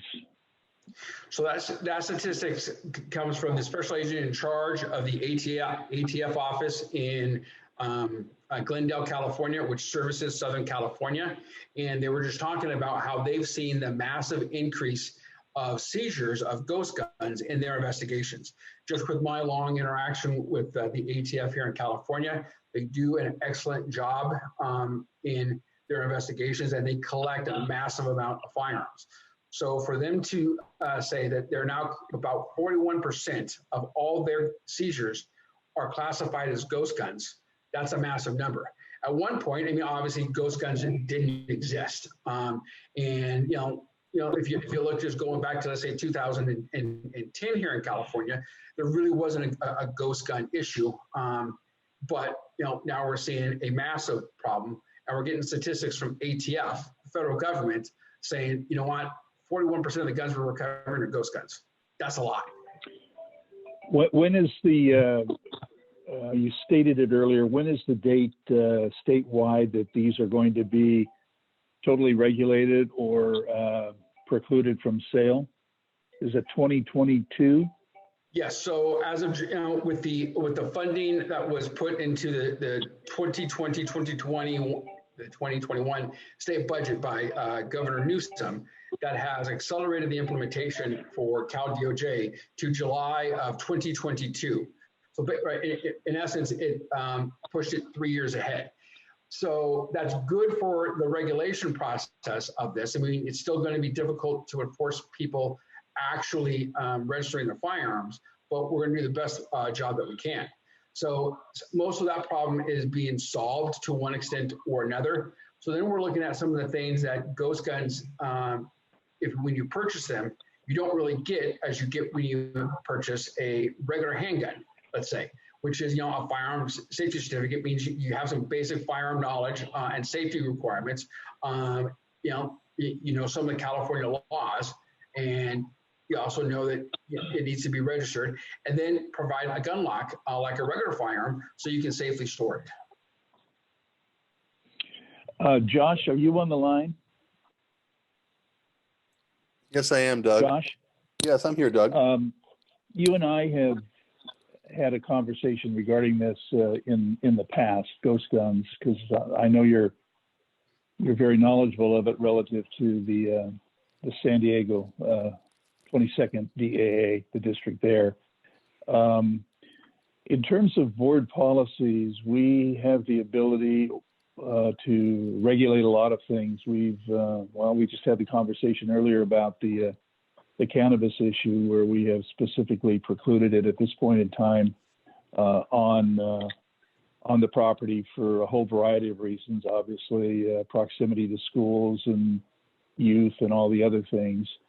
What abilities would we have in terms of our agreement with the gun show of the West when that reactivates at some point in time? What kind of restrictions can we put in? I personally think that the ghost guns are a significant problem, and I would want to do everything we can. Do we have the ability to preclude them outright in our rental agreement with Crossroads of the West, assuming that was what the board wanted to do?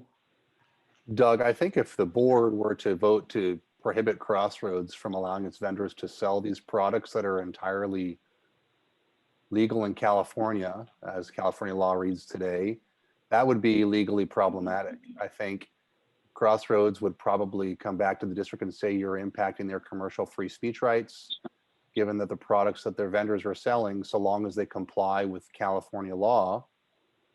I think that could create some legal challenges for the district, because the board effectively would be telling Crossroads what it can and can't sell, and those products otherwise are entirely legal to sell in California. So you're effectively making a judgment call and targeting specific items of commercial speech. And so without going too much into the area of disclosing, attorney-client communications, I think generally that could create challenges with the board.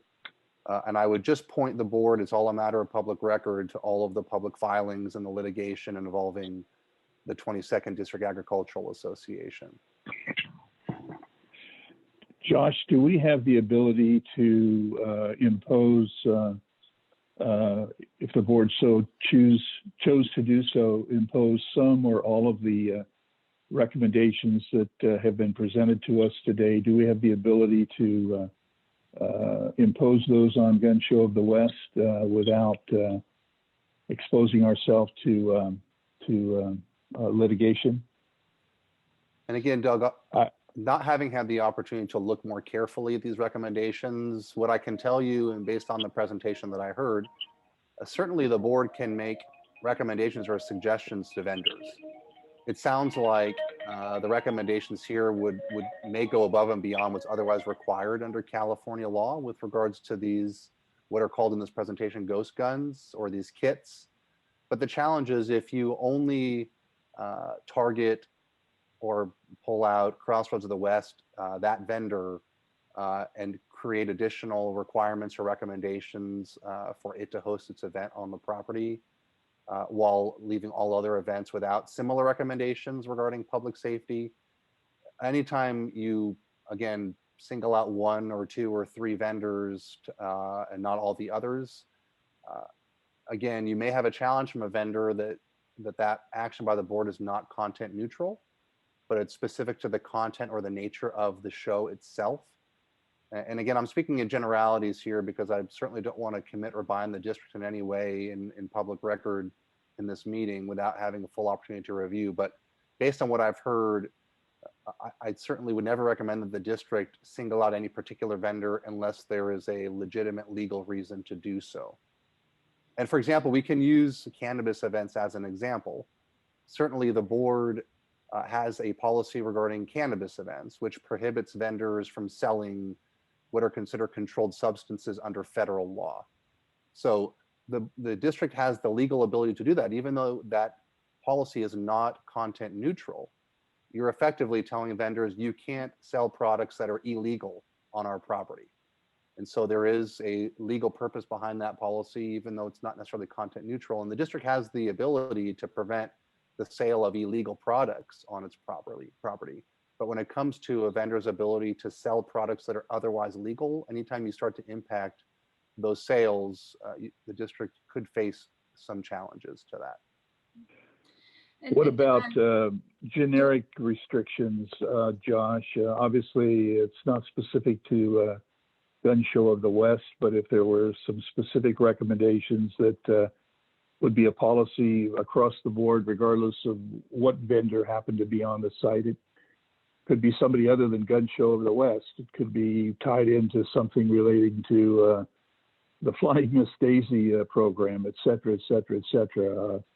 Are there some generic recommendations we could impose that would help in dealing with this issue until 2022? And whatever comes out of that.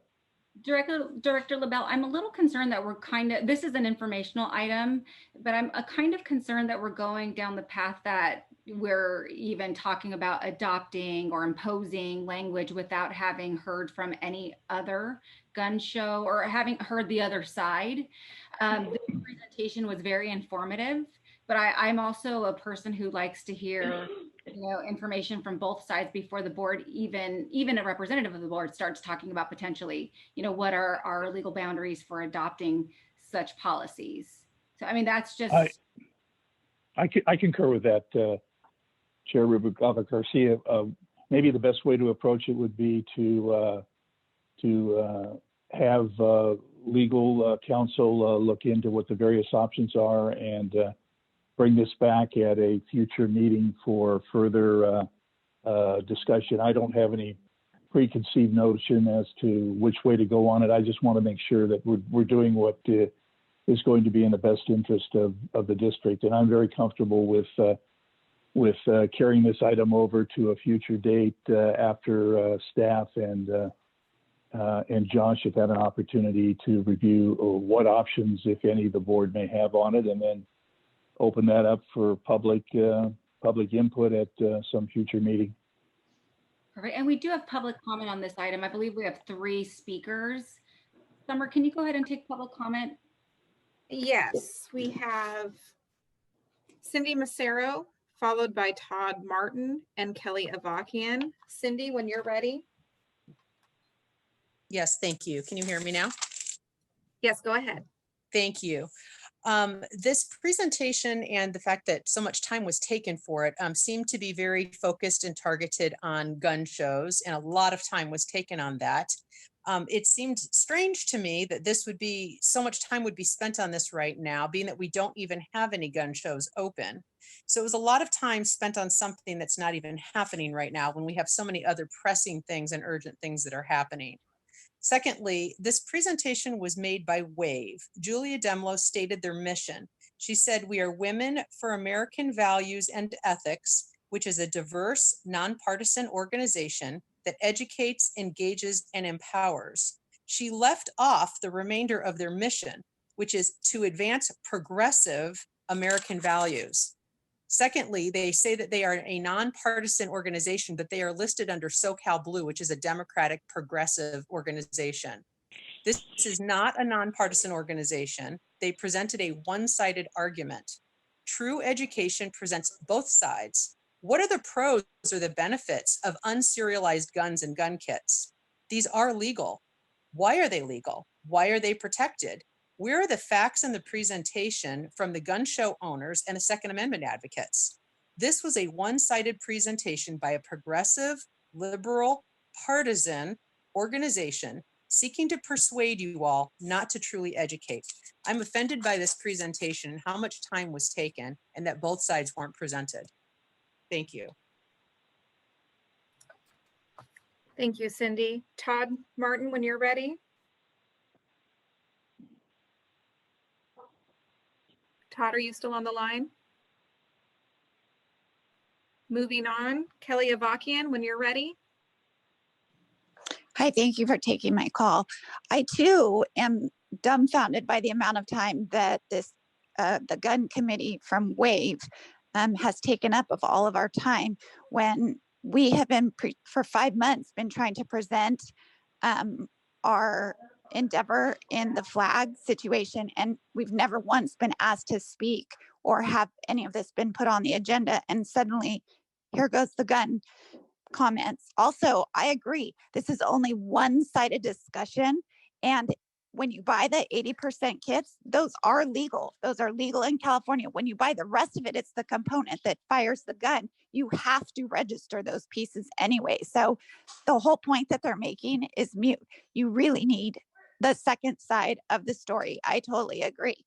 So I feel like this meeting has just gotten hijacked by the liberal left agenda, because when you go on to their website, it's exactly what it says is SoCal Blue has been uniting volunteers and organizers since 2017. Our calendar focuses on electing Democrats in 2020 battleground states, protecting California congressional districts.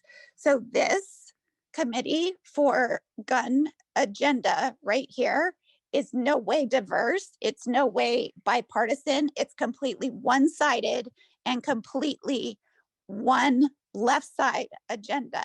So if you guys as committee people I don't even know how many of you own guns. So I don't think you guys should even be the people who get to decide on this unless you understand guns and know guns and come from a perspective that knows things. So you better have the other side in here to have a debate and let us all decide what to do. Because right now I feel like we just got hijacked by a leftist agenda that is not bipartisan. That's wrong and false, and they're under false pretenses. Are there any other public comment, Summer? No, that's it. Is there any comment from the board? And thank you for your presentation. We appreciate your time. Are there? Chairwoman Garcia, I just want to Yes. respond to 2 points. Actually, there's no, I'm sorry, Julia, thank you for your presentation. I'll go ahead Yeah. and back to the board. Are there any other comments? Yes. from the board? Oh, sorry, Yes, go this ahead. is Director Ruiz. I wanted to thank the people for their presentation. It was very informative. However, I agree with the speakers. This is an information item and it was pretty lengthy. I don't think I'm ready, even if it was an action item, I don't think I would be in favor of adopting any kind of action against a vendor without hearing the other side, like, the speaker said. So I'm also in favor of that, bringing this back at a later date and hearing both sides before we take any kind of action. Again, this is very informative. It is a legal gun. If we want to wait until 2022 when the state does take action to statewide legislation to regulate these guns, then so be it. But again, speakers hit the nail on the head. This was a lengthy presentation, very informative. Nonetheless, it was. I learned a lot. But again, this is where we would be going down a slippery slope if we were to implement any kind of action within the near future on a vendor to try to prohibit them from doing business. And those are my comments. Thank you. And if there are any other comments from the board, we actually have 4 additional action items that I wanted to move on to. So if there is any further comment from the board, please. Quick comment from me, Chair. I just want to say thank you to you for allowing this item to get on the agenda. I was actually intrigued by it because I was not aware of this. It was a good formative presentation. I think I learned a lot. I think other board directors probably did as well. And I do agree this should be discussed at a later date. So I won't take up any more time, but thank you for getting on the agenda and thank you speakers for presenting this. Thank you. Now moving on to agenda item F, review of the current equestrian center contract and vote on direction to staff for next steps. Chair Rubalcaba Garcia, could I inquire as to how many speakers we have that are here to speak on this particular item before we proceed? Yes. Summer, do we have 5 or no, we have 4 on this one. We have 4. That is correct. Okay, perfect. So we have 4, but I'm going to go ahead and turn it over to Michelle for this one. So Michelle, I actually, this contract issue has been on the board's radar for quite some time. We have not renewed the agreement. And I've asked Michelle to give us, for me mainly, and I know the board, information on how the equestrian center is currently functioning. The way that I interpret it is very similar to the operational agreement that we currently have with the marketplace and Spectra. So I just wanted to get a better idea on how, we are working with the equestrian center and how it currently functions. So sure.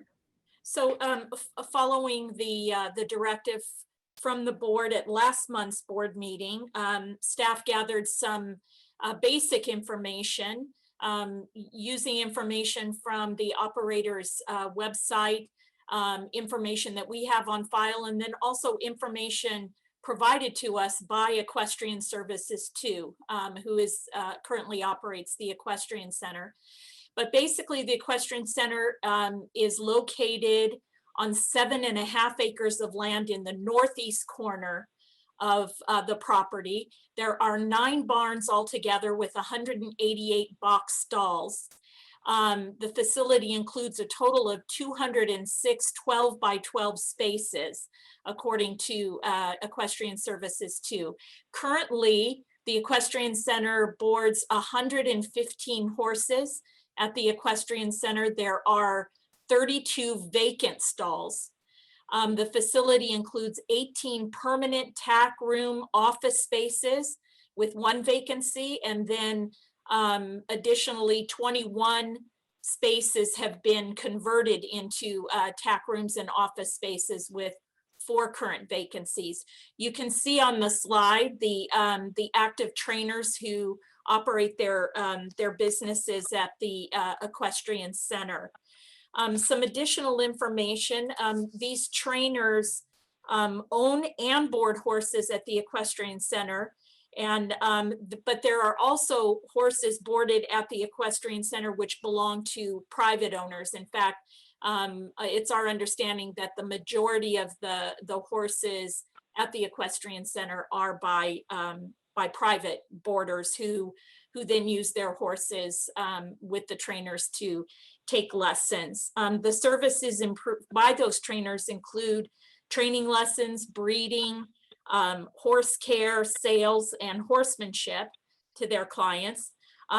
We know that some of the trainers also hold summer camps, which are open to the public to join. As we've heard in previous board meetings as well, 2 of the trainers, Lisa Zabo of Zabo Inventing and Sarah Khalifa from Cheval Training Stables, formed a nonprofit organization called Changing Strides. And according to their website, their 501c3 nonprofit addresses the need for equine therapy to serve veterans, battered women, adults with mental challenges, and at-risk youth in the urban setting of Orange County. As part of the agreement that the OC Fair and Event Center has with OC Animal Care, the Equestrian Center also serves as a large animal evacuation center. Most recently, we saw that just a couple of weeks ago with the Silverado and Blue Ridge wildfires, and then also in 2018 with the Canyon 2 fire.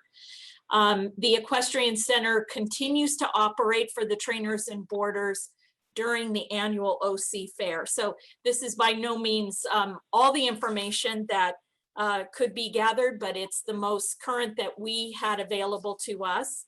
The packet that the board received also included a copy of the current contract with Equestrian Services 2, which, as I mentioned, is on a month-to-month basis. So, and staff is available to answer any questions that the board might have at this time. Any questions from the board, or would you prefer I go ahead and take public comment first? That's entirely up I'd like to hear.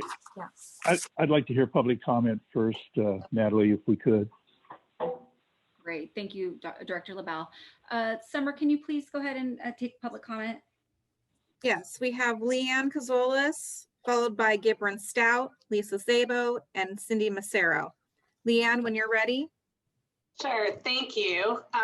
My name is Leanne Cazolas, and I am a boarder at the Equestrian Center. I'm speaking on behalf of our Equestrian Center Task Force, a small group of boarders and trainers and members of the public that use the Equestrian Center daily or weekly as the case may be. And we are pleased to see that matters concerning the Equestrian Center are being discussed and addressed today. The Equestrian Center is truly a treasure. To have a land for agricultural use and urban horsekeeping in the middle of suburban sprawl is truly a gift to Orange County and a valuable community resource, especially as we see more and more opportunities like these disappearing throughout the county. During non-COVID times, the Equestrian Center sees hundreds of members of the public coming to take riding lessons, vaulting lessons, attend summer, spring, and winter break camps, participate in horsemanship classes, benefit from the therapeutic programs, or enjoying simply a stroll through the property as part of a family outing and pet some noses and watch the activities. We have serious riders who ride daily. We have recreational riders who come once a week or less. We have groups from addiction recovery centers and group homes currently attending therapy sessions. There's a few more nonprofits operating that were not listed on that list. We have kids, we have senior citizens, we have members of our community that are mentally and physically challenged, and we have some kids that have their lessons sponsored if they cannot afford them. There are horsemanship classes offered through the city, pony club programming, and a fun piece of trivia. There's even a few Olympians that used to ride as the fairgrounds as kids.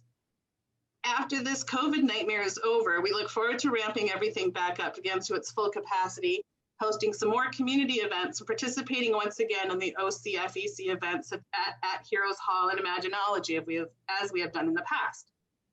As the Equestrian Center users and supporters, we look forward to working with the board and staff to ensure that the Equestrian Center continues to thrive and flourish as a top-notch model of a public boarding facility and community resource. We have numerous ideas on how to increase economic accessibility. We already have some great diversity initiatives happening and countless ideas on further programming we would like to see, as well as great community organizations the current trainers would like to work with.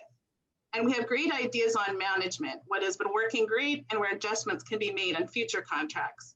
Overall, we are simply enthusiastic in our love of the Equestrian Center and the value the horses can bring everyone's lives. And we look forward to be included in the future planning and contract design process and working with the facilities committee or whatever designated committee, people or staff moving forward. Thank you. Thank you. Gibran, when you are ready.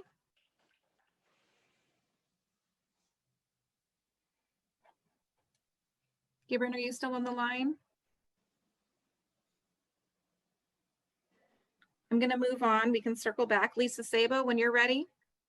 Hi, and I know Gibran's on because I was texting her a little earlier, so she'll probably be coming on in a second. Can you hear me okay? Yes, go ahead. Okay, first I want to really thank the fair staff and the fair board for taking on this issue to discuss the Equestrian Center. As you know, I've been involved with the Equestrian Center and the fairgrounds for many years. And I just want to just say a few things about what Michelle had commented on, and I also want to ditto everything Leanne had just said. We always have held camps, and this summer we were able to hold some COVID-safe camps with social distancing and masks, and they were very successful. We also have lessons year-round, and so when you say camps, it's not just summer camps, because through the winter holiday, spring breaks, we hold camps, and then we have lessons year-round. Sabo Eventing takes care of 12 what we call school horses that are open to the public for lessons. And that's a huge financial output for my business, but we're able to do it, thank goodness. And we provide many lessons to people of all levels of all economic levels. And then we also have Changing Strides, which has been limping forward this year, partly due to the COVID crisis, but we were able to do a summer camp just for Changing Strides kids. We had a week-long at-risk youth camp, and we're planning on just continuing with weekend camps for that. Also, I want to add that Kim Stanford with Moonstone is very active with Changing Strides, so I just want to add her to that list.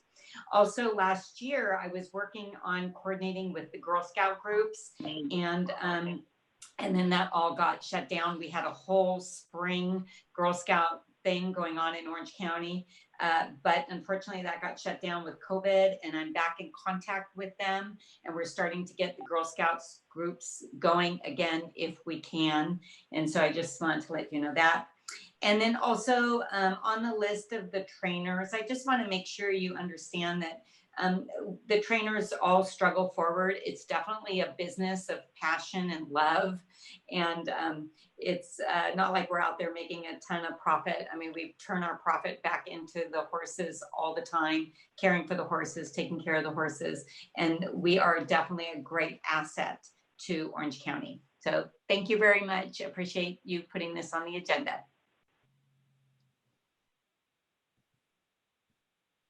I'm here, Summer, if you want me to go now. Yeah, thank you. Thank you, Lisa. Go ahead, Gibran. Can you hear me? Okay, Yeah, sorry about go ahead. that. I couldn't find my unmute button. Anyway, I'd like to start by saying thank you, a hearty thank you for judging our Halloween costume contest. It was quite tricky figuring out how to do it, but ultimately we came up with a great solution for a costume contest. It just provided so much joy and excitement for kids and adults during such a difficult time. We look forward to more of these community type events in the future. I'd also like to extend a hearty thank you to staff for their amazing efforts and amazing communication during the recent fires and evacuations. It was fantastic. Also, in regards to the report, I'd like to say the operator is a good source for the operational information. However, I want to remind the board that there is some discrepancies, such as things like breeding. There's no breeding on the property. Stallions aren't allowed. There's additional nonprofits listed. There's extensive existing city programs, including many for non-owner, non-rider, local community members. And I just want to remind the board that there's an existing task force of volunteers who have substantial information on existing, as well as other local facilities, operators, programs, both private and public. There's much more than what's listed in the attached staff report. So we look forward to sharing and collaborating as this important discussion continues to advance the Equestrian Center and its community engagement and its future to help bring us all together. So we look forward to these conversations and discussions and participating in same. So thank you so much. Thank you, Gibran. Cindy Massaro, when you're ready. Yes, thank you. The Orange County Fairgrounds has been a joy to our family, having lived here 20 years now. We've enjoyed your facility in so many different ways, from Centennial Farms to the fair to Imaginology and all the different events that go on. One thing that has been provided regular use for our family that we've enjoyed has been the Equestrian Center. And even though we haven't been able to enjoy it during these COVID times, it brings such a sense of joy to our family, even just driving by, seeing the horses, hearing them, and having that one little piece of agriculture that's still left in our really concrete driven city. So we really thank you, and we hope that we will continue to be able to have the Equestrian Center there and for the community to be able to continue to enjoy it. Thank you. Thank you. Chair Rubalcaba Garcia, that concludes public comment. Thanks, Summer. I'd like to turn it to the board for discussion.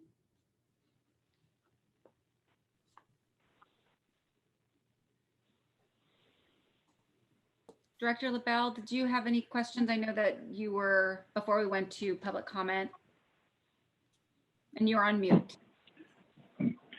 Yes, thank you, Chair Rubalcaba Garcia. I do have some questions. Matter of fact, I've gone through the staff report, and I want to thank Michelle and her folks for putting together what I think is a very, very complete report. I've had the opportunity to go through the agreement. Gave me a lot of history that we have in terms of the Equestrian Center. Let me first and foremost state that the board on several occasions has made it very clear that the Equestrian Center is here to stay. It's been an integral part of the OC Fair and Event Center, and we're going to have that element and component for a long time to come, and we should. It's part of our mission. I guess at this point in time, you know, given the hour of the day, and we still have the budget ahead of us, one thought that I had as I was going through this is I think it would be very useful for a board committee to meet with Rick Hansen and get as much background as we can on the history of the Equestrian Center. And obviously to get input then subsequent to that from the Equestrian Committee. So I was going to recommend that you appoint an ad hoc committee to meet with Rick Hansen and to obviously include staff in that, so we can get as much information as we can before we take any policy actions as to what we're going to do on a go-forward basis. Perhaps you might want to consider the leadership committee, which would be yourself and myself, being that committee to continue the discussion and dialogue with with Rick Hansen initially and with other members of the equestrian group that can obviously provide as much information to us as we would need to make any policy decisions on a go-forward basis. I know the infrastructure study has identified a number of items that need to be looked at in terms of ongoing maintenance, and I would certainly like to get a better handle on that in terms of what we should be looking at to accomplish in the near term and in long term. So that would be my thoughts at this point in time. So I'll just leave it at that. Thank you, Director LaBelle. Any other comments or questions on this agenda item?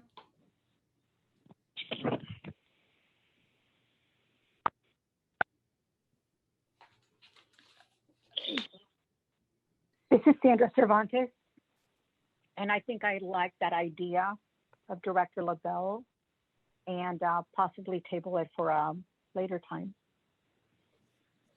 Thank you, Director Cervantes. Director LaBelle, I think that you make a great suggestion. I do think that there are opportunities with the Equestrian Center, especially with OC Fair and Event Center being an agricultural association. I also, I think that there could be some opportunities to really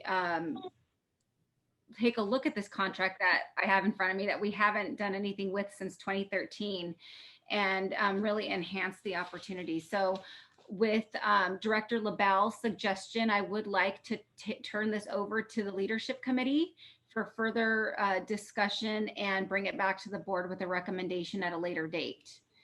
So I don't think we need to vote on that, right, Michelle? Or we can go ahead and just make that recommendation. Yes, I think you can form a committee anytime during a public meeting or assign something to a committee. I don't know if I'll ask Josh, does the board need to vote on that as a next step action item, Josh, or is that okay for Natalie to just assign to a committee? I think it's, given that the committee was created by the board chair, I'm concerned if the board is giving specific direction through a vote to that committee, because that would somehow suggest that the board is delegating some authority to that committee. So I think, as in the past, I think the preferred approach would be for the board chair, if she identifies this issue as appropriate for consideration by one of the existing committees, to just go ahead and make that direction to that committee at this time. Okay, perfect. Thanks, Josh. With that, I would like to turn the equestrian agreement and to the Leadership Committee. Perfect. All right, hearing that there are no more questions from the board on this item, we can move on to agenda item G. I think this will be the shortest item on the agenda today. It's really just a policy cleanup issue.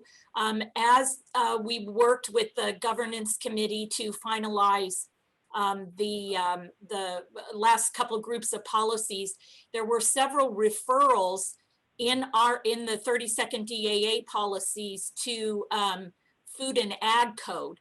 And in California Food and Agriculture Code, sometimes the board chair is referred to as the president of the board, and sometimes the CEO is referred to the manager or fair manager. So we wanted to include those additional definitions in policy 101 that sets out the framework and the definitions, so that our definitions also align with terms that are used by the California Department of Food and Ag in the Food and Ag Code. So the recommendation is certainly at the board's discretion, but it would be to make the amendments to policy 1.01 as indicated on the slide. Chair Rubalcaba Garcia, are there any public comments on this? Because if not, I'd like to move this action item. Thank you, Director Bonarice. There is no public comment. Summer, can you please take roll call? I would second Barbara's motion on that. Thank you. Thank you. No problem. Chair Rubalcaba Garcia? Yes. Vice Chair LaBelle? Yes. Director Cervantes, Yes.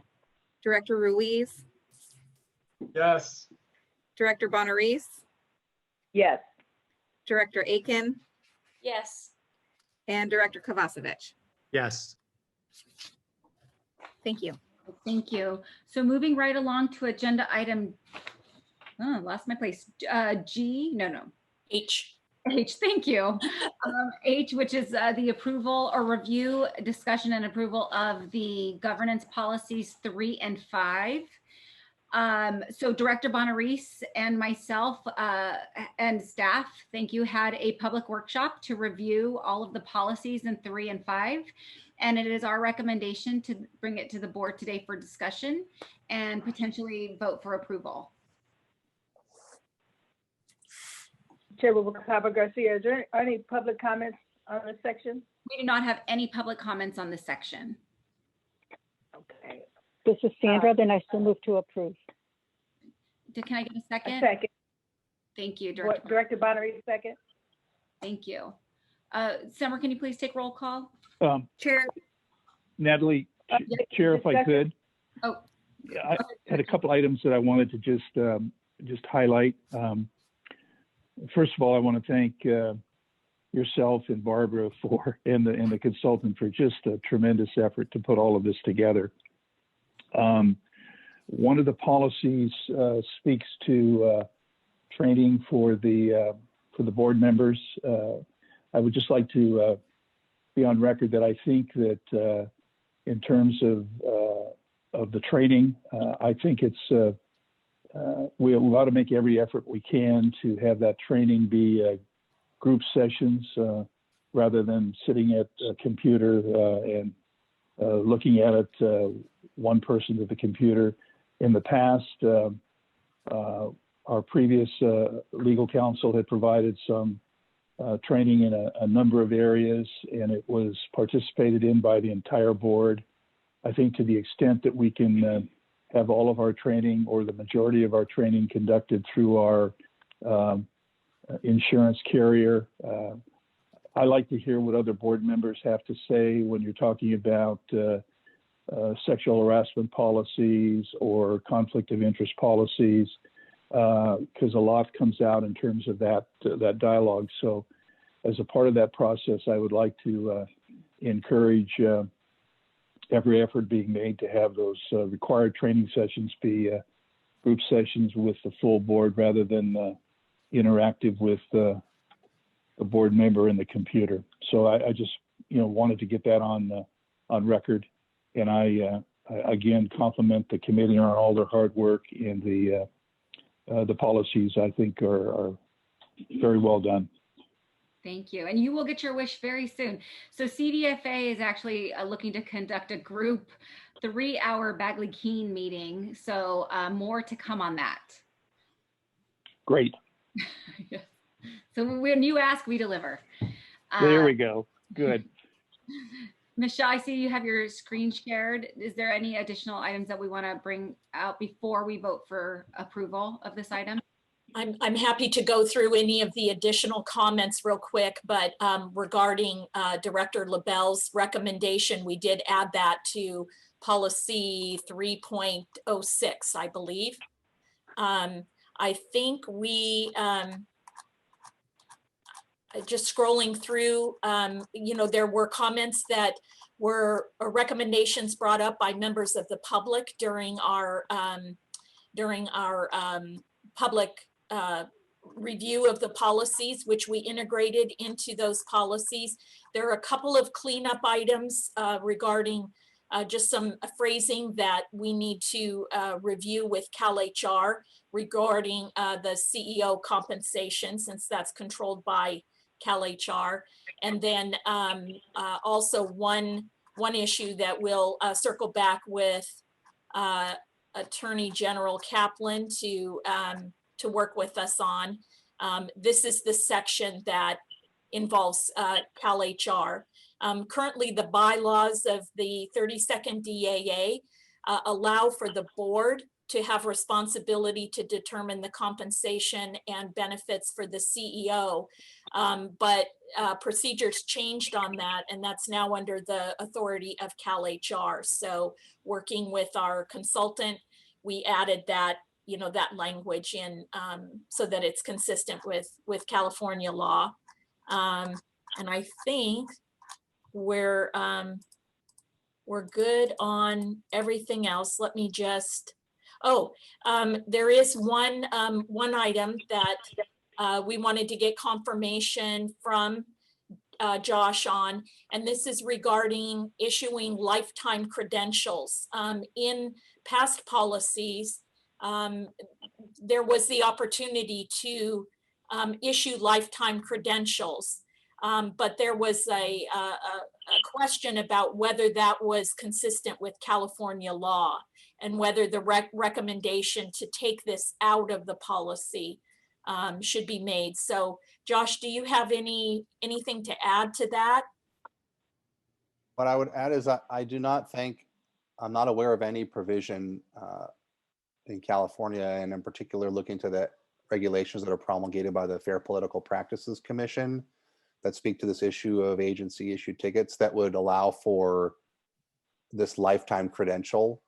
I know that there are strict requirements on providing free passes and tickets to existing employees and officers, including board members, but I can't seem to find that same authority for lifetime credentials. So I'm not entirely sure what triggered this policy that once it started in including this language, but my recommendation when I reviewed the policy and sitting here today would be to remove this language. And certainly if down the road things change or we get some further guidance in terms of formal opinions from the FPPC, it's something that the board can certainly consider adding back. But given that I'm not aware of any of that guidance sitting here today, my recommendation would remain to remove this language from this policy. Okay. This is Doug. I certainly, want to follow the guidance of our legal counsel on this. The one thing I just wanted to say, and I don't know if it's something we could have our legislative advocate look at in terms of if there's some legislation that we could do. I think I fully support. Aside from, we obviously need to make sure that we're in legal compliance, but for a long-time employee who's worked for the agency for 20 years, I think it's a good thing to do when that individual retires to give them the ability to attend future fairs along with a guest. Obviously, they will have established a lot of relationships with other members of the Fair and Events staff, and I think it's just a nice thing to be able to do in terms of recognition for 20 years of dedicated service to the OC Fair and Events Center, and be nice to have them come back when they didn't have to work 24/7 for 3 weeks and experience the fair. So I'd like to, obviously, given what Josh has said, we certainly want to make sure we're okay there. But I think that's something that I would certainly feel comfortable looking into to see what we can do to make that happen. Well, if the board would like to consider approving the policies with this statement that's on the screen deleted, and then we can always continue to research that and amend the policy if we find otherwise. Madam Chair, this is Director Bonaries. So the motion maker and the seconder would agree to that. I'm certainly in agreement with that. Perfect. Can we get a roll call, Summer? We already had a motion and a second. Right, and both the motioner and the seconder agreed to this change, and therefore we can move forward. I believe we would just need to hear from Director Cervantes to that effect. Yes, that is correct. Okay, that's Chair Rubalcava Garcia. Yes. Vice Chair LaBelle. Yes. Director Cervantes, Yes. Director Ruiz, Yes. Director Bonarese, Yes. Director Aiken, All right, yes. and Director Kovacevic. Yes. Thank you. Perfect. So we are close to the finish line. Agenda item I. And I'm going to go ahead and turn this over to Doug, Director LaBelle. Natalie, could we take a moment to just celebrate the work that the committee has done to finish the hip hip hooray? That is over a year and a half's worth of work to develop and approve these policies. So congratulations to all of you. Yes, and thank you to staff for all. Thank you. Of course, we have to bring up Director Meyer, who got it all started. Yes. Director- Yes, and Kathy Kramer started it before she left, so it's been a long haul, but hip hip hooray, we're finally at the end. Yes, congratulations. Great job. Thanks, and thanks, Michelle, for all your help there. All right, so moving on to agenda item I. Director LaBelle, I believe Director Pham had to jump off the call, so would you like to take this item? Sure, be happy to.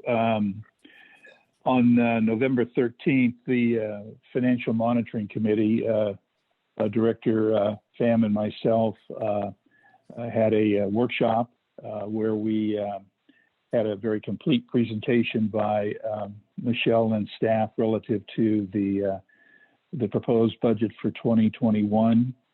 We did have input from the public at that meeting, and it's now before the board for consideration. Would be my recommendation on behalf of the committee that we treat this as a review of the proposed budget and the opportunities and constraints for the ensuing year, and that this matter, with any comment from individual board members, once the discussion has been completed, would be brought back to the December board meeting for consideration and adoption for the ensuing fiscal year. With that, I think probably most appropriately would be to have Michelle and staff do the overview presentation, and to then obviously get any public comments that may be available, and then any board thoughts, so that the draft budget can be readied for adoption at the December meeting. So with that, I turn it over to Michelle. All right. On the recommendation of the committee, I'll do an abbreviated presentation from the one last Thursday during the budget study session, but please stop if there are any questions along the way. Just as a reminder, our fiscal year runs January through December. There are 53 departmental budgets that are directly overseen by 13 members of our management staff. We manage the budget through monthly variance reports and reforecasting. And you know that we do that in detail at every board meeting, and in further detail with the Financial Monitoring Committee. And we will continue to do that throughout 2021. Just a quick look back at our 2020 budget.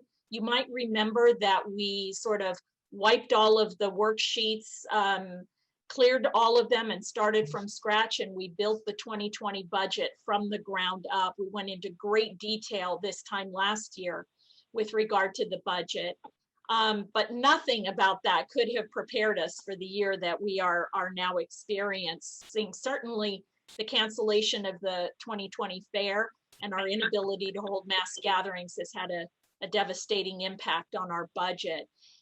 Just to give you a little background, in May, we estimated a $20 million deficit to budget by the end of the year. We also projected an $18 million loss in cash reserves. That has improved a lot because we have stayed focused on cutting costs. We've provided space at the same time for emergency purposes, and we have been able to hold some safe and healthy vehicle-based events. We are now projecting a $16.8 million deficit to budget and a $16.6 million loss in our cash reserves by the end of the year. So in building the 2021 budget, we set 2 specific goals and then worked with the staff on a very specific set of assumptions. Those 2 goals included coming in at between a $10 and a $12 million net deficit to the budget for 2021. That would represent a 35 to 40% improvement over 2020. So we started with a huge deficit. 2021, we want to close that gap, and then hopefully by 2022, we're back to zero and beginning to rebuild. We also wanted the 2021 OC Fair, if we are able to hold it, to be profitable. And so we set a goal to earn up to $2 million in net proceeds from the fair. And I'll just run through this very quickly. You can read on the slide. These are the assumptions that we provided to the team to begin building their budgets. We also every year look at economic factors that we think might affect the 2021 budget. And we rely very heavily on the Wood Center for Economic Analysis and Forecasting through Cal State Fullerton. We find them to be extremely thorough and also very locally focused in Orange County and the state. Late in 2019, we used that forecast in our presentation. And that forecast said that the baseline scenario from top OC economists is that while flirting with recession over the next 12 to 18 months, the US economy will manage to escape it, but just barely. That was a year ago. Little did we know what was ahead. This year's report says that at the end of February, the US was basking in the golden age of an expansion that had lasted for more than a decade.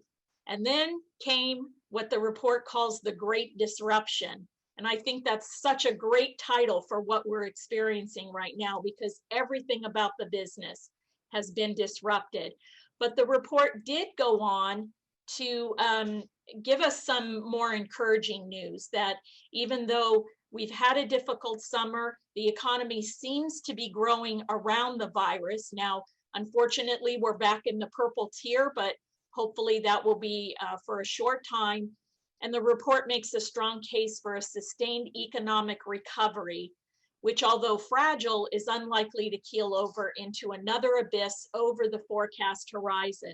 So with that optimism, we have begun our regular meetings with Dr. Clayton Chow from the OC Public Health Agency. We asked him, first question out of the gate, did he consider the OC Fair to be in the same category as a theme park or an amusement park? He said no. He believes there is potential to host a modified 2021 OC Fair, but he set out some conditions that need to be met. And this is what we're going to be working toward with the community, is that there has to be an approved COVID-19 vaccine on the market. We've heard news of 2 that have been introduced with great effectiveness. The vaccine must be widely distributed in Orange County. We're gearing up for possibly serving as an inoculation center at the fairgrounds.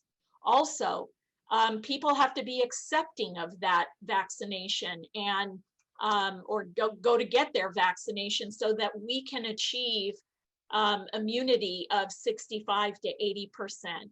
And then the healthcare agency is also working on an app where people would be able to prove vaccination. So with that, we built the budget. Our labor outlook is 15.5 million. That's a nearly $5 million reduction from 2020. Also taking into consideration minimum wage goes up. We're going to see increases in PERS contributions, benefits costs, but we are not adding any civil service headcount. In fact, our year-round and fair part-time headcount will be cut substantially coming into 2021 due to decreases in events and fair attendance. We are continuing the 3-year cycle that we set in place a few years ago to take very modest increases in our facility rental fees and our merchant space rates at the fair this coming year. On the revenue side, in 2020, we went from a budget with 52.2 million in revenue. This budget includes revenue of 23.5 million. Obviously, some things that have led to a decrease in revenue is no Orange County Marketplace, fewer events. We've seen a decline in our interest revenue. Certainly, fair admissions will be lower. We are looking at renegotiating performance fees for shows that were booked in 2020 to see if we can still keep them in 2021. We're having to eliminate SuperPass sales because we have to control that attendance. You know, and it goes on. These are the big categories of the things that are decreasing our revenue. On the upside, we are planning 2 new self-produced events that are currently being conceptualized that we hope will add revenue, and those would be vehicle-based. So we already know that we would have approval to do that. On the expense side, we went from 50.4 million in expenses in the 2020 budget. We're now budgeting for 35.3 million in expenses. The things that are increasing our expenses, I did mention that we are not increasing our head count, but we did have the return of a civil service supervisor who left us a few years ago to work at Cal Expo. She was laid off and has return rights to Orange County. So she has once again rejoined our staff. Certainly unemployment fees are high and not expected. That was not something budgeted for last year, but it's become a big issue this year. We'll see increases in credit card fees. So we've budgeted for that because as we move into more contactless, cashless transactions, we'll see those credit card fees go up. Benefits costs I mentioned, and then certainly an increase in legal fees. On the upside for expenses, we are planning a virtual Imaginology, which will save about $180,000. Utilities will be less, travel certainly, reduction in staff, the pay cuts for civil service employees. All of our professional services are down. Expenses for a modified fare would be down. We'll have fewer equipment rentals. We are not planning a nightly show in the main mall with pyro, which was also expensive. We're going to transition to more digital marketing assets rather than print, which will save us. And then certainly our fair decor costs will be reduced as well. We are not recommending an increase in parking. We're budgeting for that to remain at $10. And we don't believe that we will need to expend any dollars for rental of off-site parking lots because we're going to control the amount of guests that can be on site during the fair. Currently, the budget is carrying an average fare ticket price of $9.33. That's a blended rate of adult, senior, and youth. Our team is working on a ticketing strategy as new information becomes available, and we'll bring that back to the board for separate approval. But right now, the budget is carrying a blended rate of $9.33. I mentioned that all out-of-state travel has been cut. Our conferences and conventions are all being offered virtually. We have built into the budget a little bit of money in case there are some mandatory trainings in Sacramento or meetings that we need to attend, but to date, all of those have been offered virtually. Okay. Real quickly on our capital budget, we are only carrying forward one major expenditure, nothing on the capital side, but one major expenditure from the 2020 plan, and that's to continue with the installing the Lot G utilities. That will allow much more camping space and for us to be able to distance people during the fair. So that's a much needed project. No new capital for 2021, no new equipment purchases for 2021. A few major expenditures that are built into the budget. We want to upgrade our all grounds Wi-Fi because of all of the electronic transactions that will be needed in the coming year. We want to upgrade our all grounds PA system for security reasons.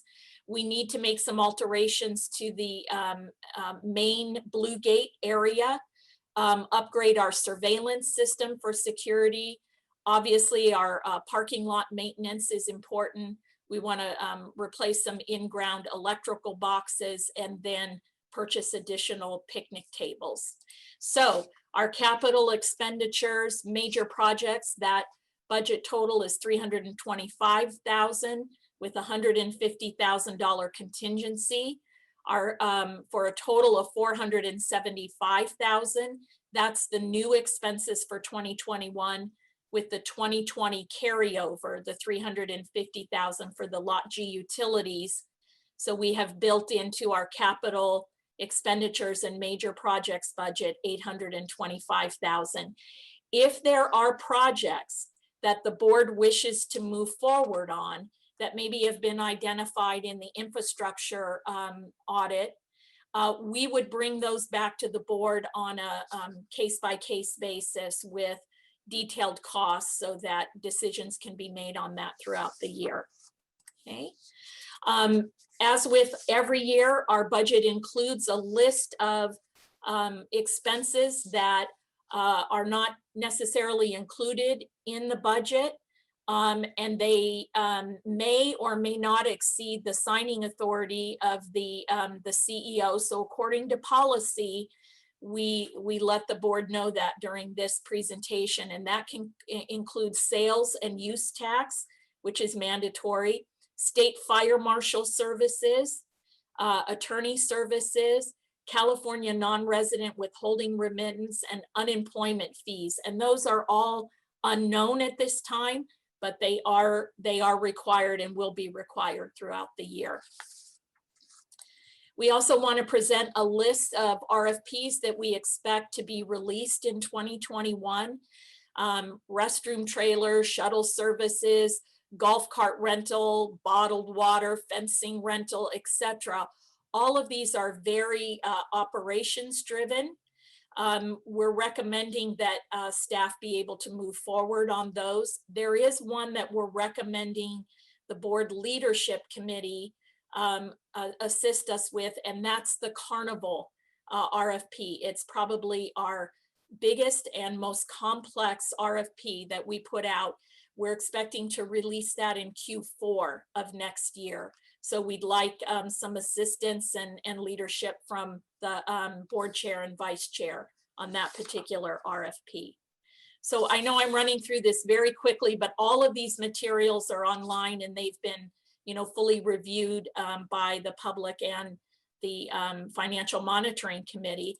So when we roll everything up, our proposed budget for 2021 includes revenues of $23.5 million against expenses of $35.3 million.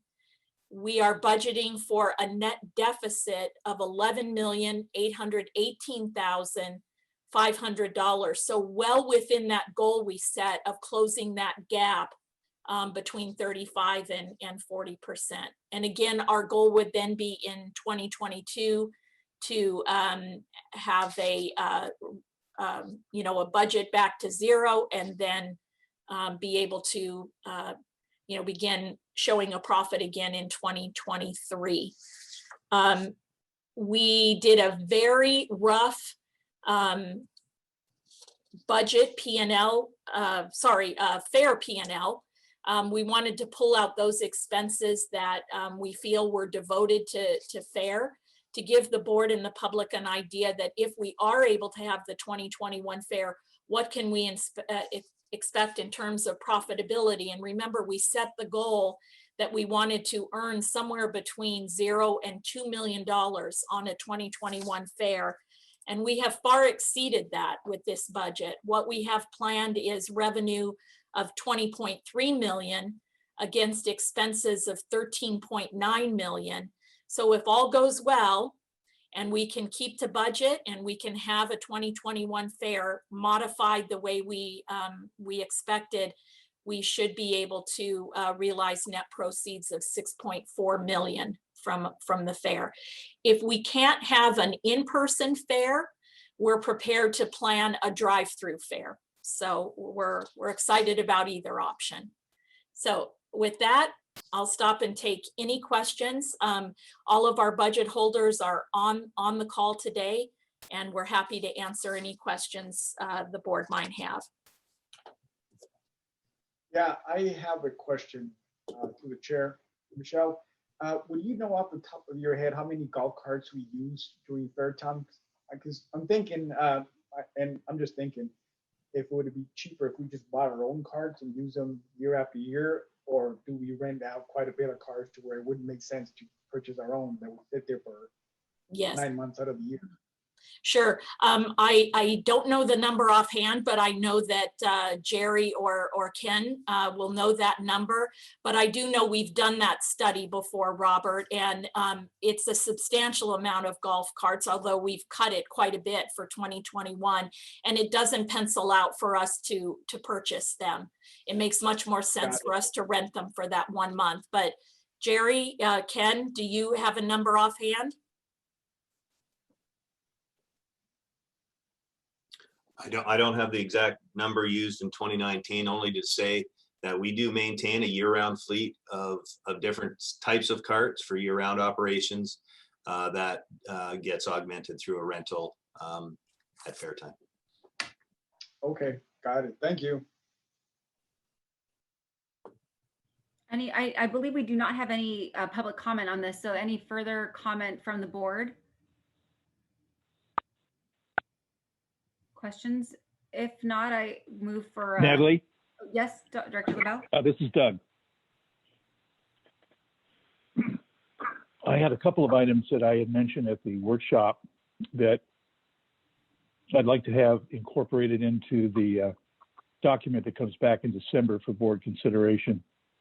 The infrastructure study, which Ashley and Newton have so capably managed, identified a couple of significant items in the initial phase of work. And I'd like to see an engineer selected sometime during the year to begin the design for the domestic water system that would be constructed in 2022. Also, the videotaping of the on-site sewer lines, that would be something that I'd like to see happening as a part of the ongoing maintenance. I think the sanitary district, maybe the city of Costa Mesa, the county, most agencies that have sewer systems have the capability of being able to videotape the sewer lines. So I'd like to see an effort made to see if we can identify which organization could do that for us and get some cost estimates on that.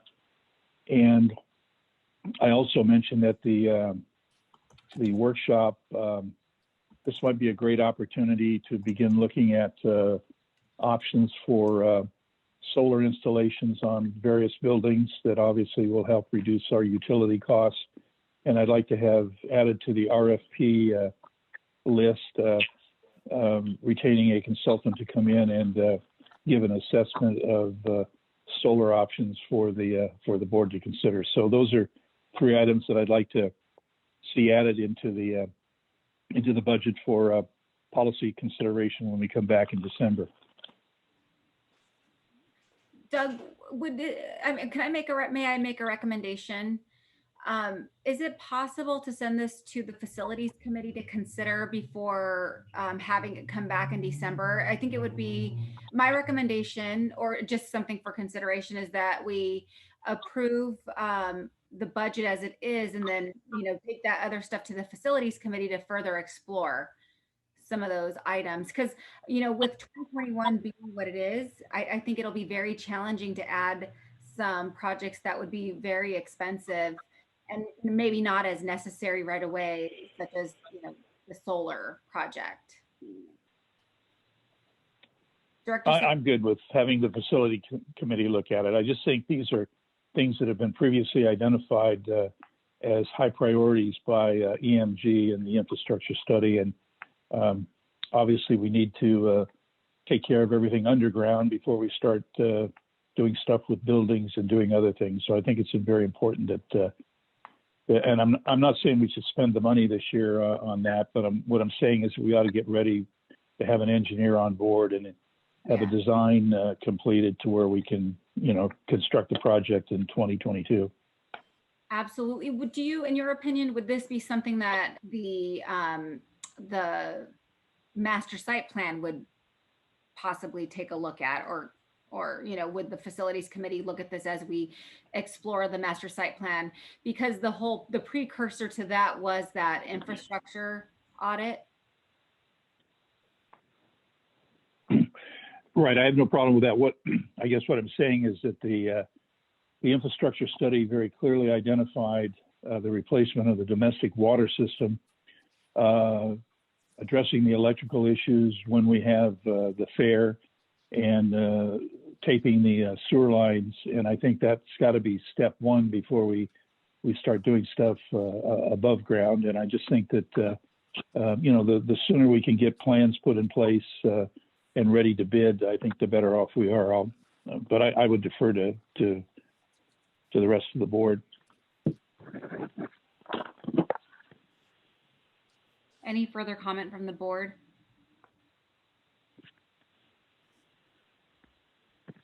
If I hear no further comment, I would move to make a motion to approve this budget. So second. Second. So, Summer, can we get roll call, please? Chair Rubalcaba Garcia, Yes. Vice Chair LaBelle, Yes. Director Cervantes, Yes. Director Ruiz, Yes. Director Bonaris, Yes. Director Aiken, Yes. and Director Kovacevic. Yes, and I apologize, I have to drop off, so thank you, everyone. Thank you. Thank you, Director Kovacevic. Thank you, everybody. So, Madam Chair, can I just make a comment? It's Director Bonaris. yes. An outstanding budget presentation. I did not was not able to attend the workshop, but I see all the work that went behind this. The staff had to do, to executive staff, what they had to do, to the financial monitoring committee, what they had to do. Commendations to everybody. Thank you. Agree. Thank you. That was agree. So now on to board of directors matter of information. You can go ahead and start with Director Aiken. Thank you so much. I just wanted to thank so much the board members, especially governance and budget, our finance committee. Outstanding job, so much hard work, and I know how long the process is, so major kudos. Happy Thanksgiving to everybody. I hope you and your families are all safe, and look forward to our next board meeting. Director Cervantes. Thank you. Happy Thanksgiving to all. And I'm really excited about the OC families and the celebration of the holidays in a safe environment, coming up with Winterfest and Nights of Lights OC drive-through coming up December 3rd to January 3rd. And then I just want to say really quickly that I want to express my deepest sympathy again. Vince Palmyra will be missed. He has so much passion and commitment. Thank you. Thank you. Director Bonaris. Yes, a very good meeting. It was long, but we got a lot accomplished. And I do want to let the diversity committee members know that I did not mean any disrespect of anything that I said earlier, because I know you guys are going to do an outstanding job, and I stand ready to assist the community in whatever ways that I can as far as diversity is concerned and our community. So thank you to the chair. You took on the chairship a month earlier than we normally do. So thank you for all that you do and your great leadership. Thank you. Director Ruiz? Yeah, I just wanted to say thank you to everyone, to Michelle, the staff, and thank you, Chair, for doing a great job in this meeting and pushing the agenda along. And I just wanted to say happy Thanksgiving to everyone. Hopefully everyone stays safe and healthy. And I also wanted to pass on my condolences to Reggie and her family. And that's it. Thank you. Thank you. And Director LaBelle? Yes. Happy Thanksgiving to everyone. And again, very long meeting. I want to thank the Governance Committee, the Infrastructure Committee for all of their hard work, and staff for everything they put together in terms of the budget. I also would express my condolences to Reggie. I've had the opportunity over a number of years to interact with Vincent, and I found him to be a very professional, very intelligent, very positive advocate for the fair on behalf of the friends and neighbors of the OC Fair and Event Center. And I would like to suggest that we adjourn this meeting in his memory if we could. Yes, perfect. And before we do go, I would like to wish Director Bonaris a very happy birthday. So thank you for coming to on your birthday. Happy birthday, Well, Barbara. Hey, happy You know what? birthday. I'm Did you get I'm your very lemon blessed. cookies or? I'm very blessed to say that almost every board meeting in November is around my birthday or on my birthday. So I have been very, very fortunate with that. So I thank you for recognizing me right now. I love my birthday. Well, hopefully next year we'll be able to have a board meeting in person and we'll have cake. Yes. Happy Thank you. birthday. And the next board meeting is December 17th. And just to, Director LaBelle made a great recommendation. We should definitely close the meeting in memory of Vincent Pohlmeyer, who is a fierce advocate for the fairgrounds, and he will be greatly missed. With that, the meeting's adjourned. Happy Thanksgiving, everyone. And to you.